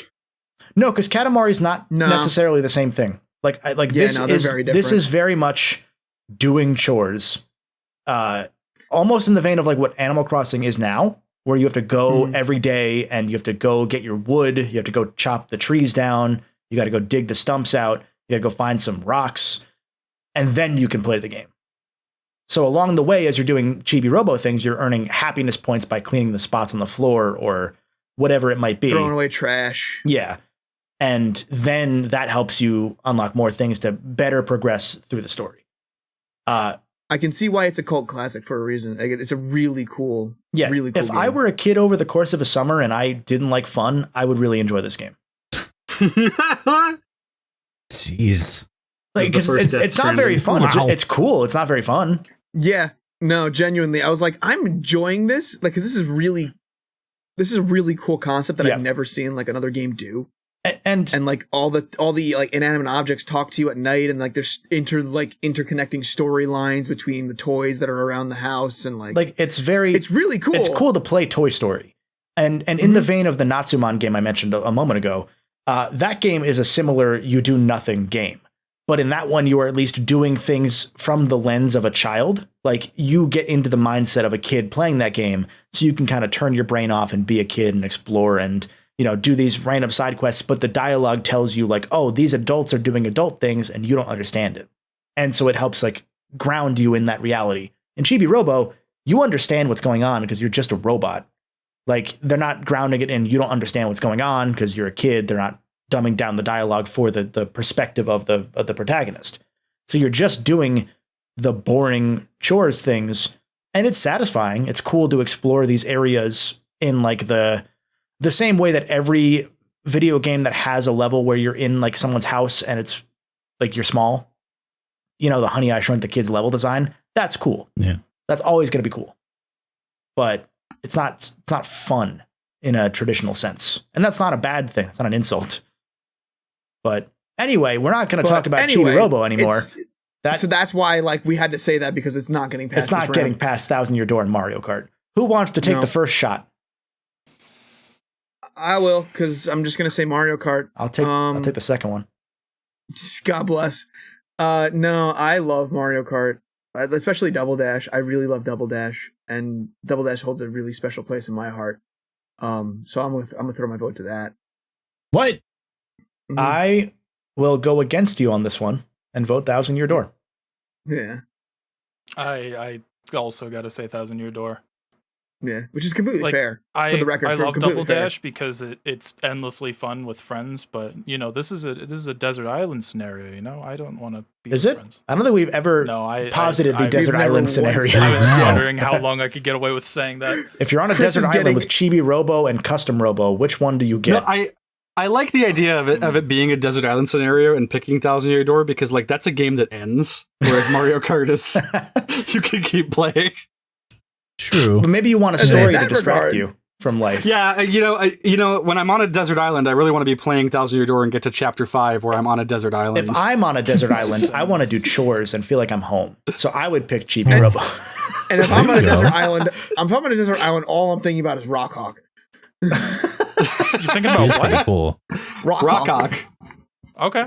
So- Yeah, I mean, me too. So Justin's for Mario Kart. I'm for 1,000 Year Mario Door. Kart. Brody, you're Trash 1,000 for Year 1,000 Year Door. Door. Well, I'll say that, like, to Double Dash's credit, until 8 Deluxe came out, like, it was my favorite Mario Kart for a very long time. And also for a very long time, I didn't know that it had a whole, like, secret cup. I knew that you could unlock Petey Piranha and King Boo, which to this day are still, like, the two coolest secret racers, I think, in a Mario Kart game. I love that. That's And it's short like, take. it well, and I'm pretty sure, isn't it like, it's like Luigi's Mansion King Boo too? Maybe it is just like No, the it's watered just a Boo down. with a crown. It's not Right, Luigi's it's the Mansion. watered down one. It's yeah, it's but, just straight up King Boo from Mario Sluggers. Like, yeah. But that's cool. And then there's the secret cup that has like the dinosaur track or whatever in it. And I didn't know that for a very long time as a kid. And when I eventually found that, it was like, oh, cool, because it's one of those things where it's like, oh, secrets in a game. This was an era when that was a thing, and it was really, really awesome. So I have a lot of love for that game, but it's 1,000 Year Door. Like, I don't even have anything I can necessarily say to elaborate on that here, because I'm going to save that for when we talk about the finals, because it's going to the finals. Like, Chris, what? I'm fine with that personally. What do you think? I like Chibi Robo. Yo, Justin, we can team up and bribe again. No, it's wait, hold on. No, we can't. Wait, you're voting for Double Dash, so like you're not voting for Double Dash. I'm the only one voting for Double Dash. Yeah. No, but if you both voted for Chibi Robo, we could put Chibi Robo over 1,000-Year Door. Hold on. I think Chris There's a chance here. I think Chris has shown that he is a man of integrity in this bracket. Chris, plus, I have malice in my heart after that Fire Emblem snub. That's fair. Reverse. What got snubbed though? Animal Crossing. Melee. Yeah, so I'll repeat what got snubbed. No, yeah. Melee. I mean, Animal Crossing is just Animal Forest, but on GameCube. It's the same game. So. It's true. Pretty lame. Yeah. Dolbitsuno Mori E+, get it right. Okay, so B block, huh? So Animal Crossing. Paper Mario has won the A block based on 3 votes to 2, or 4 votes. What do you vote for, Chris? It's 3-1-1 basically. 3-1-1, it's 3-1-1 because he voted for Chibi Robo. Did you actually vote Chibi Robo? What? Did you Chris. actually vote Chibi Robo, Chris? No, 1,000-Year Door. Oh, 4-1. Okay. 4-1. I like Chibi Robo, but it's like, come on, it's 1,000-Year Door. So that's the A block. 1,000-Year Door wins and moves on to the finals, where it's going to face one of these 3 games in the B block: Mario Sunshine, Pokemon XD Gale of Darkness, Metroid Prime. I think we all know Pokemon XD is the one advancing here. I want to remind everyone who didn't know that Brody specifically voted that over Mario Strikers because he liked the vibes of a game that he didn't really play. I like the Shadow advertisement. Lugia is pretty cool. Shadow Lugia was really cool in that trailer, hell, bro. Shadow Lugia is dope as hell, bro. As Kevin takes another sip from the bottle. That is that is not a sip. Kevin right now. That is not a I wish sip. I was Trav, wishing I was Kevin. I think I swallowed cork. I kind of like absorb some of the alcohol, though. That's good. I thought for a second I thought you said quark, not cork. So that wine is rancid if there's cork in there, right? No, when I opened it, the cork. Captain Cork. Yeah. Anyway, between these 3, my heart wants me to say Pokemon, but that's not getting anywhere. I was going to say, I think you're the only one who could. The marketing might Pokemon. take Brody to Pokemon XD. You never know. Yeah, against these, yeah. Mm-hmm. Okay. For sure. I love XD. I love XD. Kill him. Well, RAR XD. But I do have to vote for the game that I've played the most, and that would be Sunshine. because you weren't allowed to play Prime. Even though Sunshine killed my pick for the winner of this bracket, yeah, it's Mario Sunshine. It's a damn good game. It kind of took its genes, so in a way, you are voting for Melee, right? Yeah. Is it Perfect Cell? It absorbed. Yeah. It just slurped it right out. That just means every single thing. We've done mergers, but that just means every single one is a merger. I need to go next because I haven't played Prime and I'm not voting for Pokemon, and I'm not going to be in that situation again. Sunshine is pretty okay. Okay. I think it's a fun game. I don't know if it's great, but you know. So the problem that comes here, Trav, is Brody's the deciding vote. Is that you and I are still the only two that have fully played Metroid Prime. Mm-hmm. And if you leave this to me, I'm going to remember Animal Crossing and I'm going to make everyone mad at me. So it's got to be Brody. Brody has to fall on the sword instead. I need to be clear. And then I'm going to throw to you, Trav, because I know you also need to be clear. That let me be clear. No matter how good you think Mario Sunshine is, you will leave playing Metroid Prime without a doubt thinking it is one of the best games you've ever played. I was going to say Metroid Prime anyway. So. No, but I'm getting my pitch in because it's going to be 2-2-3 no matter how this goes currently, unless one of them is forced to change their opinion by our sweeping pros here. And born to shit, forced to wipe. I get it. It's just a rough spot of like, man, I haven't even booted Metroid Prime 1 ever, right? And I understand that. And yeah, it's just one of those where I need to say for the audience and for everyone at home, Metroid Prime no matter when you start it, is one of the best games you will ever play, as long as you dedicate time to it. If you can only play the first 20 minutes, yeah, it won't be the best game you've ever played because it's 20 minutes. But the way that game, especially considering that it and Sunshine went through similar development struggles, the fact that Sunshine came out, let's be fair, unfinished, similar to Wind Waker. It's not a finished game. And that's not a knock on it. It's just the fact of the GameCube has a bunch of unfinished games. Prime had even worse development struggles to the point that the development was restarted at one point because they were not, because Miyamoto was not confident in the way the game was going. And the fact that it then came out alongside another Metroid game at the same time as a cross-platform dual. Oh yeah, because it came out with Zero Mission, right? Fusion. It and Fusion came out together, and Fusion has a suit in Prime if you load it together with the Game Boy player, the plug, the wire connector thingy. Yeah, the fact that Prime, despite even worse development struggles than Mario Sunshine, came out to be a game that is potentially, definitely in a lot of people's eyes, a top 5 game of all time. Despite the struggles, despite the genre hurdle that it comes through, is unfathomably impressive to me. Yeah. I thought the game was overhyped before I played it, and I played it, and no, that game will never, there's no possible way for Prime 1 to be overhyped. And my hope for Prime 4 is that it pulls the same coup that Prime 1 did. Because Prime 4 has had just as bad, maybe worse, of a development cycle, in part because it has to live up to Prime 1, just like Prime 2 did, just like Prime 3 did. Not a single game has been able to live up to Prime 1. Not just in the Metroid series, there has not been a 3D Metroidvania that has come close. And that was their first try after starting over as an American studio in a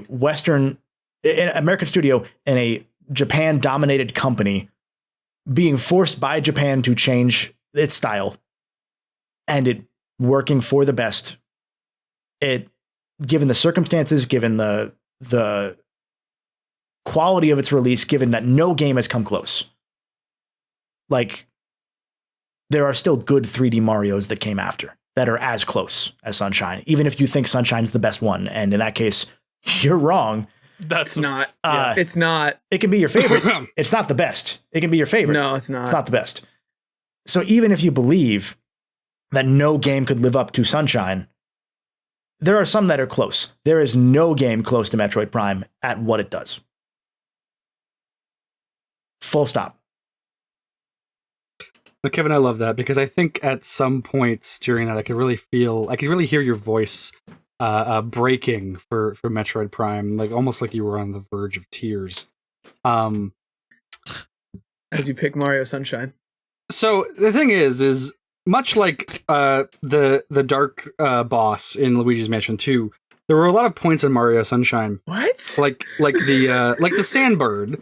Where I'm a simple Southern lawyer, but if you remember the ghost from Luigi's Mansion, Chris, I'm just gonna say for Chris and Justin here, Brody mentioned the Sandbird, and you are still currently both voting for Mario Sunshine. So Chris, we could not listen to Brody and just pick Pokemon Sweep.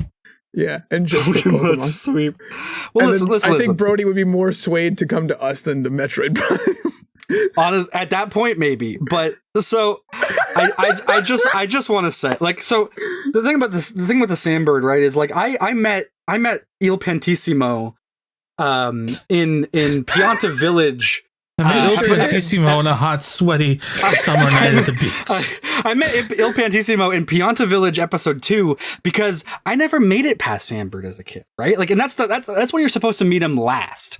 He talks to you like you've already met him because you're supposed to have met him in Gelato Beach. In Gelato Beach, and I think somewhere else, if I'm maybe not There's, misremembering. What's the name of the village? Oh, Noki Bay. But I also couldn't get past the Ely mouth, right? Like that was always hard for me as well. Oh, where you're Ely brushing his boss. teeth. Yeah. And so for many, many years, literally years in the case of Mario Sunshine, like as a kid, I didn't beat it because I couldn't get past Sandburg.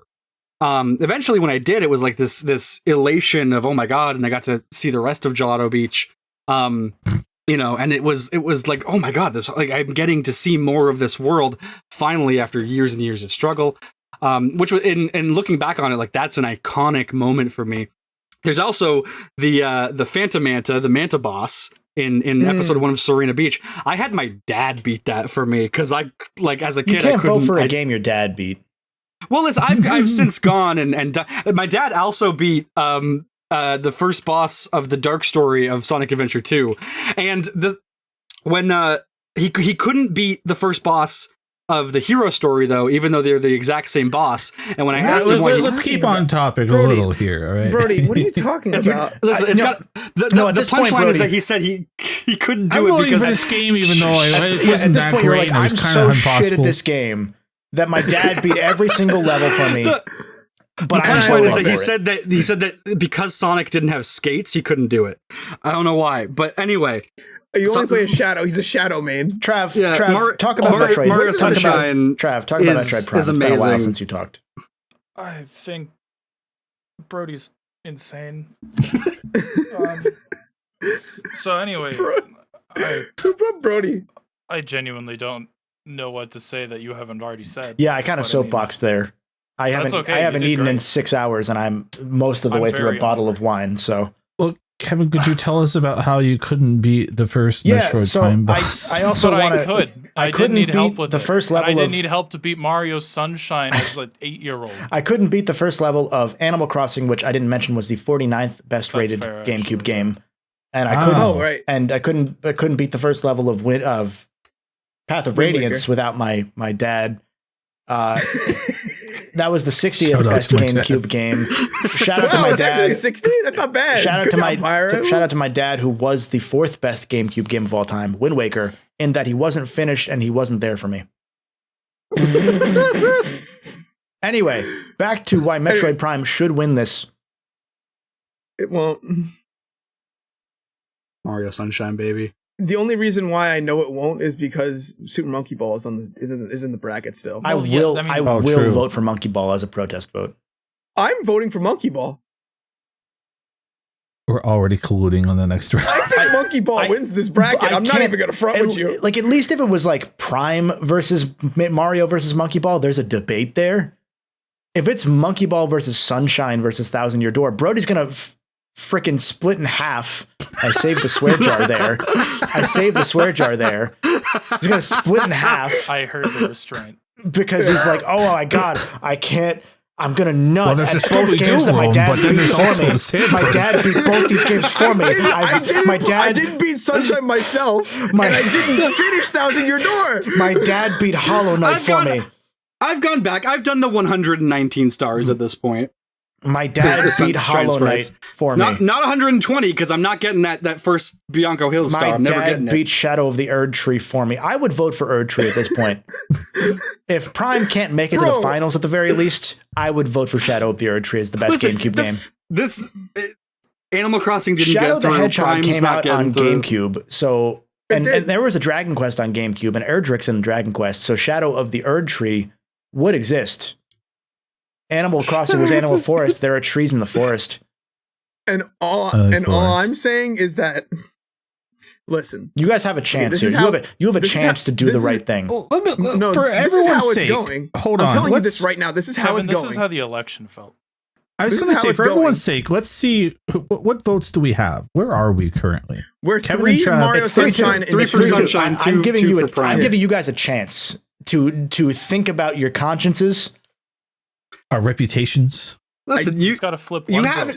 you can't. This is you the- can't pick a this game is you the haven't played definitive- for this. This is in the- the first round. It was all whoopie doopie doo. You But picked this Pokemon we're in XD. serious now. I would have voted for Strikers.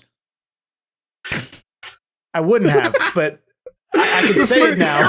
Listen, Listen, the reason I'm not like too salty about Animal Crossing not getting through, and not too salty about SA2 Battle, because this is first round. First round, whatever, it's getting through, but second That's round, worse. They didn't even get the votes. semifinals is You're this is Canadian. like Your serious. votes don't count here, which means it's 2-2. Prime and So Sunshine. we're back to where we started. Yeah, Prime and means that Sunshine are Super Monkey tied. Ball So still- you, still dear wins. listener, have to decide whether Prime We're 2 doing is part better. 3. Use the Spotify Prime poll 1. feature to weigh in. Vote now. Go to vote.org and then you'll find this vote. Trav, we should have made one more person play Prime 1. I thought luck would favor the best game in the I knew list. Justin played a little bit of it, and for some reason I thought you had played a little bit of it, and I thought that alone would be enough that it was like, well, it's not going to face Mario Sunshine, and the three of you are going to get together So like here's the Sonic thing. Heroes characters and grab each other's dicks and But go, here's oh the my thing. god, Heroes power! But here's I'm the thing. big! But here's Yo, the thing. Chris, fist bump. Here's the thing. Wrong game. If Melee won the first round, I would have voted for Melee too. Like, Well, let's just only make way episode 3 going back and That's fixing the thing. episode 1. If any of the ones that face Sunshine in that round, if they had made it through, I would be voting for them in this round. Oh. like that bracket was just that stacked that like any of those three were going through. Okay, I know how we can fix this. I know how we can make everyone happy. Justin, Monkey Ball. you vote for Pokemon XD. Chris, I do vote for Pokemon XD. you vote for Pokemon XD. Brody, you vote for Metroid Prime. This way everyone's happy. No, I can't. No, If Bro- that's Brody, gonna happen, Brody is voting Chris, for the spoiler no matter what, which is why Canadian politics does not work. That's the thing, Chris. If you turn You to change are your all vote to coalition XD, based over there. I'm going You piece of XD, which shit. is why it should just be Sunshine. You piece of shit. Like I think that Sunshine is the most agreeable. I'm not even gonna front with you. My fear, do I have a fear? My fear, I don't know. Monkey Ball wins at the end of the day. I mean, Monkey Ball is a better ball. Like, Metroid can't even crawl. She just turns into a morph ball, but that's not a monkey ball. Mario murders I love Yoshi how thousands of dejected- times in Sunshine. Do you know Oh, how so many it's times? actually Do the- you know how many times you Water have to does sit? it. Yeah, no, Yeah, Mario that's does awesome. it. The Mario gun kills does it. people, not humans, Justin. That's what I said. Oh no, there's a ballborn, Trav! Listen, that Delfino Plaza music, that is in my head rent-free every I'm sorry. day. This is that's you. That's you. The fact that your whole You life know what? you go to work, That's actually Rick you Owens. come Alright, home and you alright, think da, da, da, da, da, da, da, da. That's you. All right. I'm not afraid to be a colossal piece of shit and walk back on my ethics. Animal Crossing died, and I have nothing to live for. I'm voting Metroid Prime. No, What Chris, are you don't doing give here? them that. Don't do that, Chris. Chris, we had it. We had it in the bag. Yeah, but I wasn't going to vote for it the next round anyway. Trav, so we whatever. That's fine. filibustered. I know. We I listen. I filibustered, know it's Trav. not. No. I Look don't at even that. we. This Look was at all that. you, baby. That's- If you can filibuster that, I can filibuster this. Chris, No, you can't. You What's know, filibustering? you know. You don't even know what a it filibuster I don't know is, if It should be Brody. filibuster. Sunshine. That's named after Philip Buster Johnson, senator That's not from true. Oregon. If we Bro, let Prime go guys, through hold here, on. then this whole Guys, bracket is an Ridiculous. absolute sham because we know that we're all. If we three let of us the are voting best for Sunshine. GameCube game of all time go to the finals, it's a sham. If it was the best GameCube game didn't of all win the time, why vote. has over half of us not even played it? Because you have trash opinions. I Yeah, googled Brody, this is not Filibuster a surprise Johnson, for and you. he does not exist. So I feel a little lied. to. Justin, I'm a gonna little bit vote surprised. Pokemon. No, it's not our- Chris, no, Michael the- Knows fan. I'm a little bit I vote surprised. Pokemon. There are- Chris votes Pokemon. I vote Pokemon. Justin, joking. Pokemon. There are bull Pokemon, boards. yeah, of course we love there are Pokemon. bull boards. All right, in Pokemon Metroid XD Prime. Gale of That's Darkness. Why. Looking at the finals here, we have Metroid Prime versus Thousand Year Door versus Monkey Ball 2. We're not even going to vote on the third bracket C. Like we know it's Monkey Chris Ball. said Monkey Ball, and I already moved it, so it's locked in. What is it? Eternal Darkness versus Monkey Ball versus Fire Versus Emblem? Fire Yeah, Emblem? we don't even have to do that one. Does Monkey Ball tell me like, wait, yeah. no, you I shot didn't- yourself? That's right. We Yes. didn't do we didn't do yeah, the you're round right. 3 finals. I forgot. Yeah. Yeah, no, we like just they- know that it's Monkey Like Ball. they said, Eternal Darkness versus Monkey Ball versus Fire Emblem. Trav, which one would you vote for? Monkey Ball. Justin, would you vote for Fire Emblem over Monkey Ball? No. Chris, In would a you? meta way, that's kind of why I wanted to push Animal Crossing forth, because I was like, well, at least then there'd be a discussion. No, wait, But wait, also, Justin. after the last round, I think it's a good idea that we did. Justin, hear me out. No. Let's get Chris to vote Fire Emblem. No. No. Come on. Monkey I've Ball. already moved Monkey Ball into the finals. It is Thousand Year Door versus It's the Monkey winner. Ball 2. Put it at the end of the bracket, please. It is Thousand Year Door versus Monkey Ball 2 versus Metroid Prime in the finals of the, once again, definitive GameCube best game of all time bracket. You can see how definitive it was because there is discussion about the consensus best GameCube game of all time. That's how definitive. There was a lot of discussion. That is how definitive our discourse is. I need to eat food because this wine is starting to hit. I love being correct. I am at 50. I am at 50 frames per second right now. Listen to me right now. I am at PAL frame rate. Listen to me right now.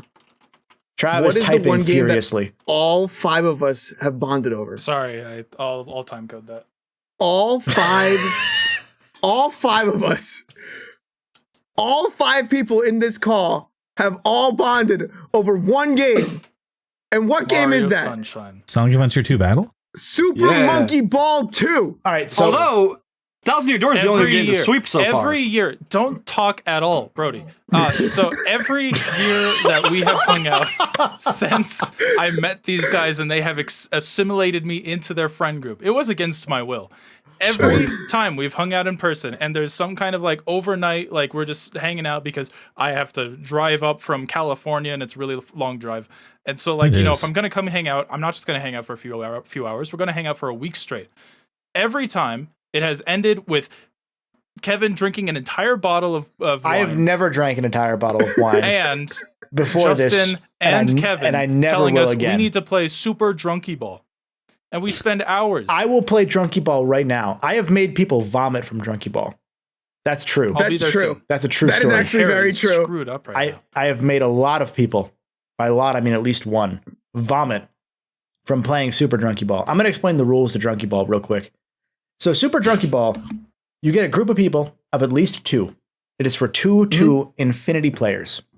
Infinity, actually. You go through any Monkey Ball Infinitesimal. You can keep going as big as you want the group to be. go through You can have as many players as you want. You go through any Monkey Ball game you want from level 1 onward, and you have 3 tries per person.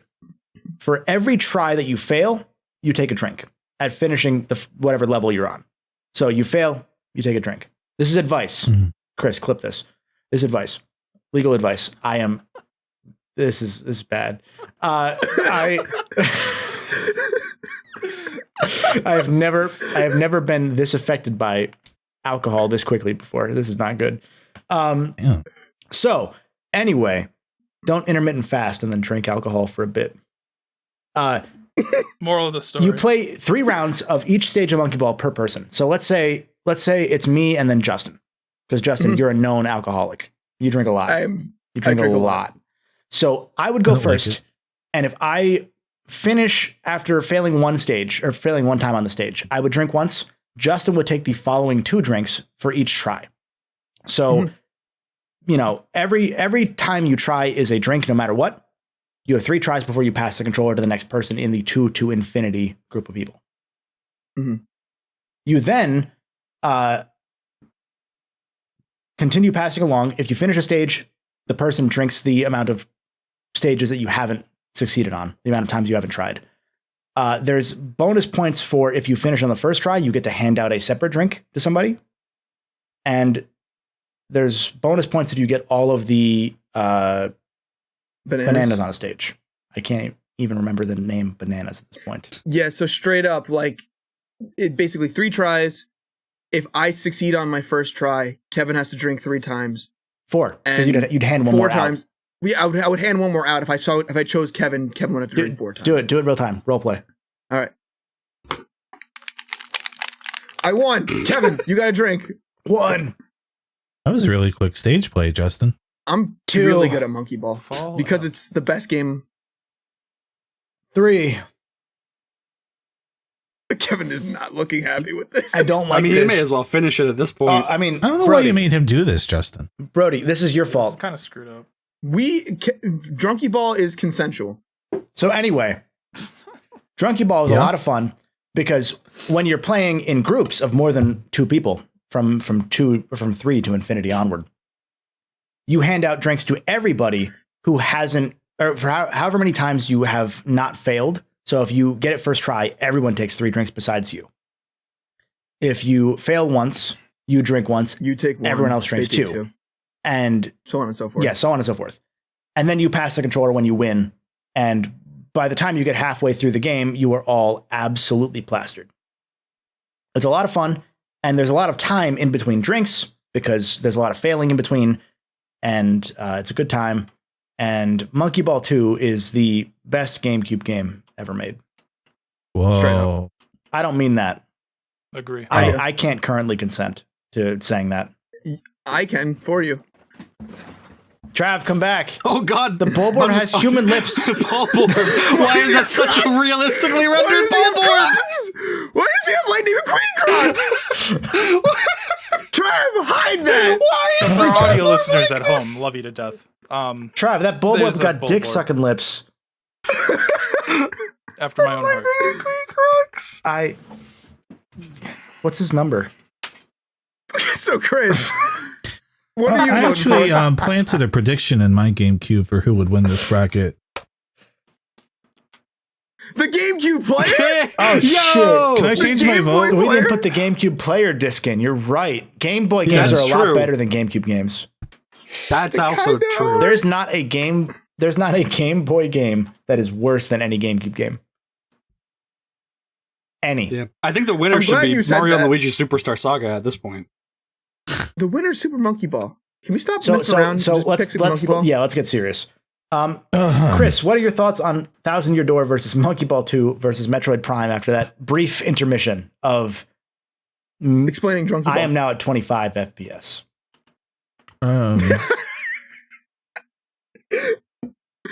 It's rough because it's just a battle of like game, right? It's like, do I want to sit down and enjoy myself the whole time for a little bit, or do I want to slow burn, feel some feels by the end of it kind of game, Is the right? second one Monkey Ball? Yeah. Well, the story of I and Baby going back into the past to make sure the and parents fighting bang. Dr. Bad Boon. And Dr. Bad Boon. Don't even get me started. And then they go ookie, ookie, ookie, key. Very gripping. Monkey Ball. Man, You know it's Monkey Ball. You know it's Monkey Ball. Could be Prime. It's can I Monkey plead the Ball. fifth? A lot of people have said Prime is a good game. Many such cases. Many people such have cases. said. Guys, we It's just need Monkey Ball. 11,000 more primes. Ask Logan Paul. Well, while Chris thinks, Trav, what are your thoughts on Monkey Ball 2 versus Thousand Year Door versus Metroid Prime?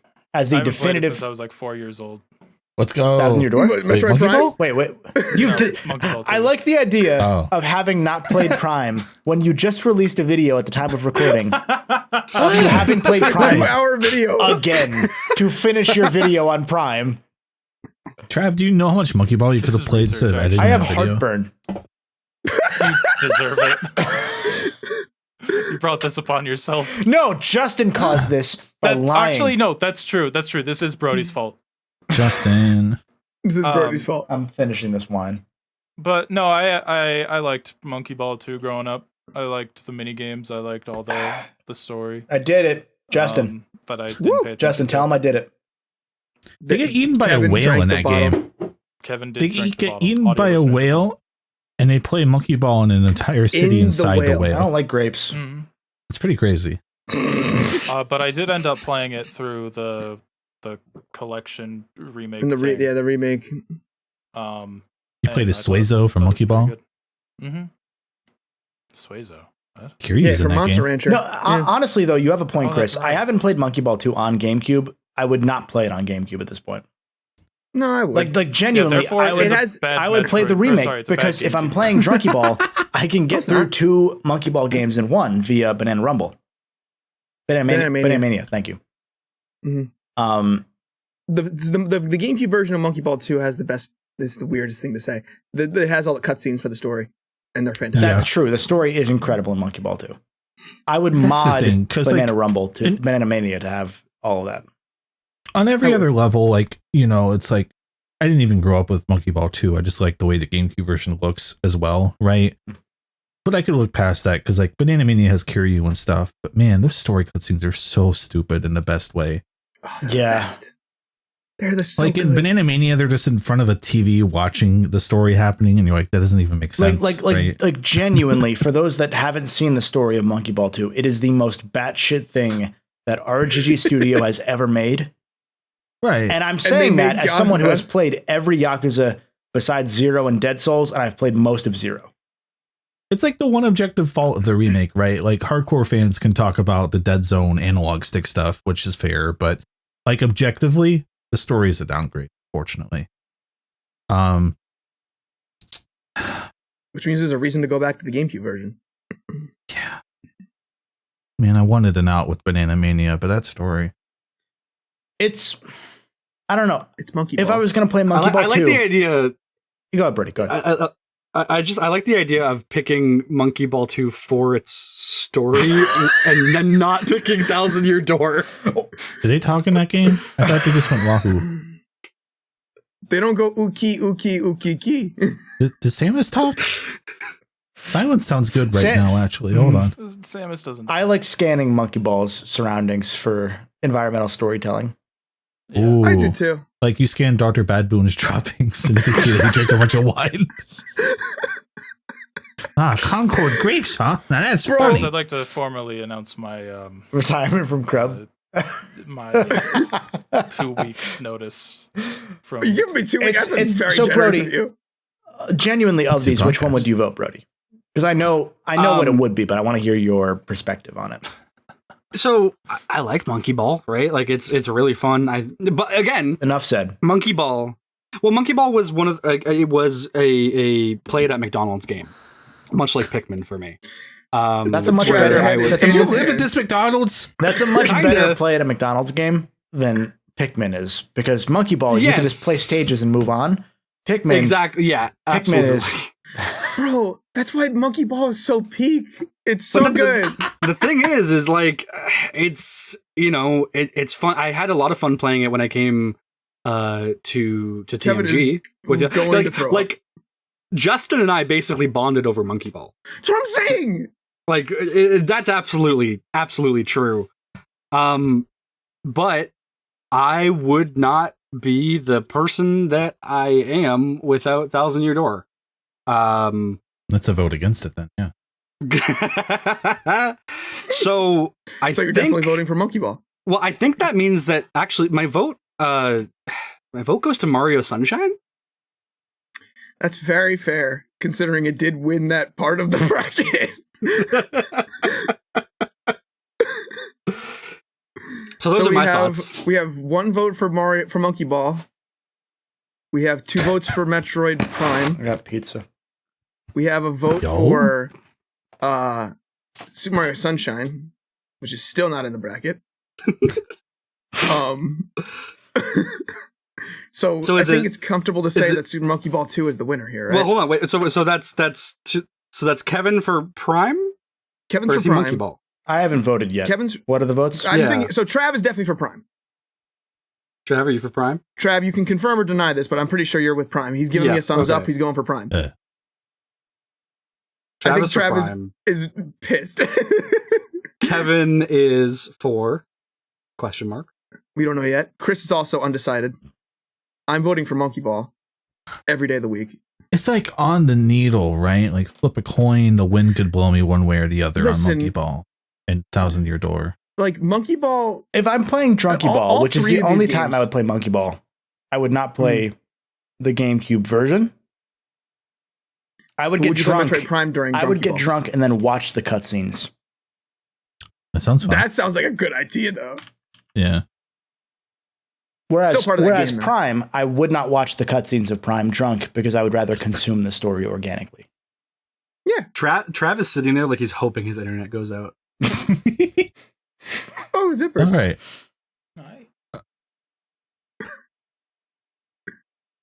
Yeah, why didn't my internet go out yet? Come on. Trav's pissed. He has to sit through this malarkey. Chris, if we put a clock on it, would that help? So we have one vote for Monkey Ball, 1 vote for 1,000 Year Door, and then 1 vote for Prime. And then I haven't voted yet, and Chris hasn't voted yet. true? Let me look at screenshots of Thousand Year Door and see if I feel anything. Genuinely, organically, I would vote for Prime. Prime is the best GameCube game ever made. Right. You should vote with your conscience on that. Man, that door is really ugly. And 1,000 years old. Yeah. Why does it look like a penis? The 1,000-year door. I'm going to post this in our chat. Just look at the 1,000-year door and tell me that's not a penis. Look at it. This is the worst bracket I've ever been a part of. Tell me I'm wrong. First of all, I'm just saying. You made me get drunk during this, Justin. This is your fault. Is that a pro or a con? You made me not sure. Justin. You made me an alcoholic during this bracket. That is phallic. Phallic? 1 hour, 50 second. There's no dicks involved. Put penis door on video. I am so glad I'm not on tomorrow's podcast. Yeah. Hooktail likes feet. That's kind of weird. It does happen. They made her like feet even more in the remake. Brother in Christ, please vote for Super Monkey Ball. Genuinely, I know all 5 of you would love Metroid Prime if you played it. I bet it's pretty good. I don't disagree. Like that, but I also know that right now, the current me, Justin, loves Super Monkey Ball. But this is definitive. I know. So Chris pulled a coup, and Prime shouldn't even be here. I know that Prime would be the winner if the 3 of you had done your job. You didn't tell me to play that game. No, but Justin, consider it this way. You're wrong.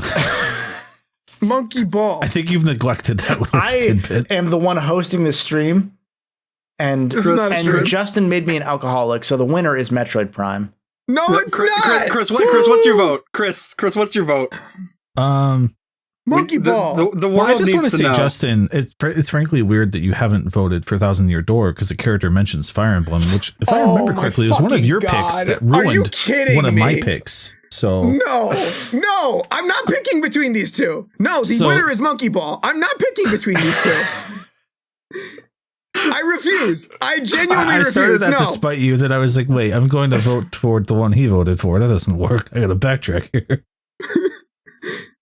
This isn't quite the point I thought it was, actually. No, the world needs to know.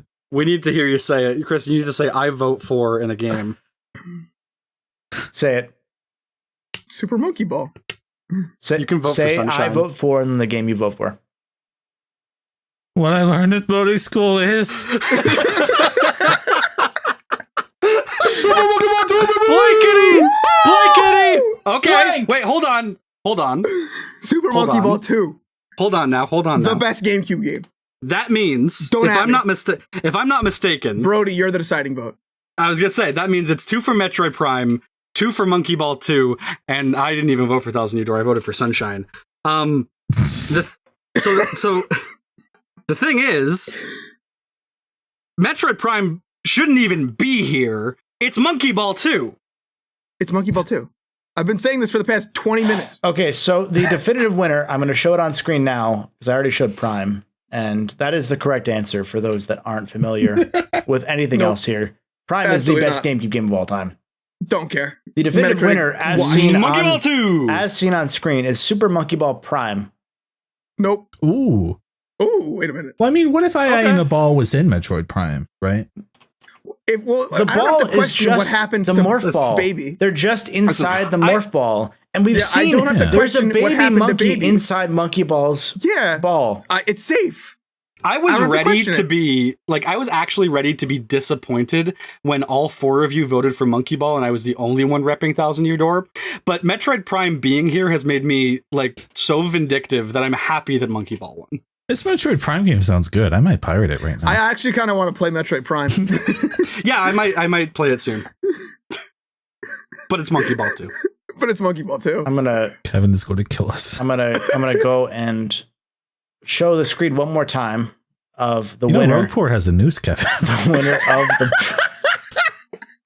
The winner of the bracket of the definitive best GameCube game of all time is the one you currently see on screen. Chris, you're not allowed. Super Monkey Ball 2. Chris, if you edit this part, you're fired.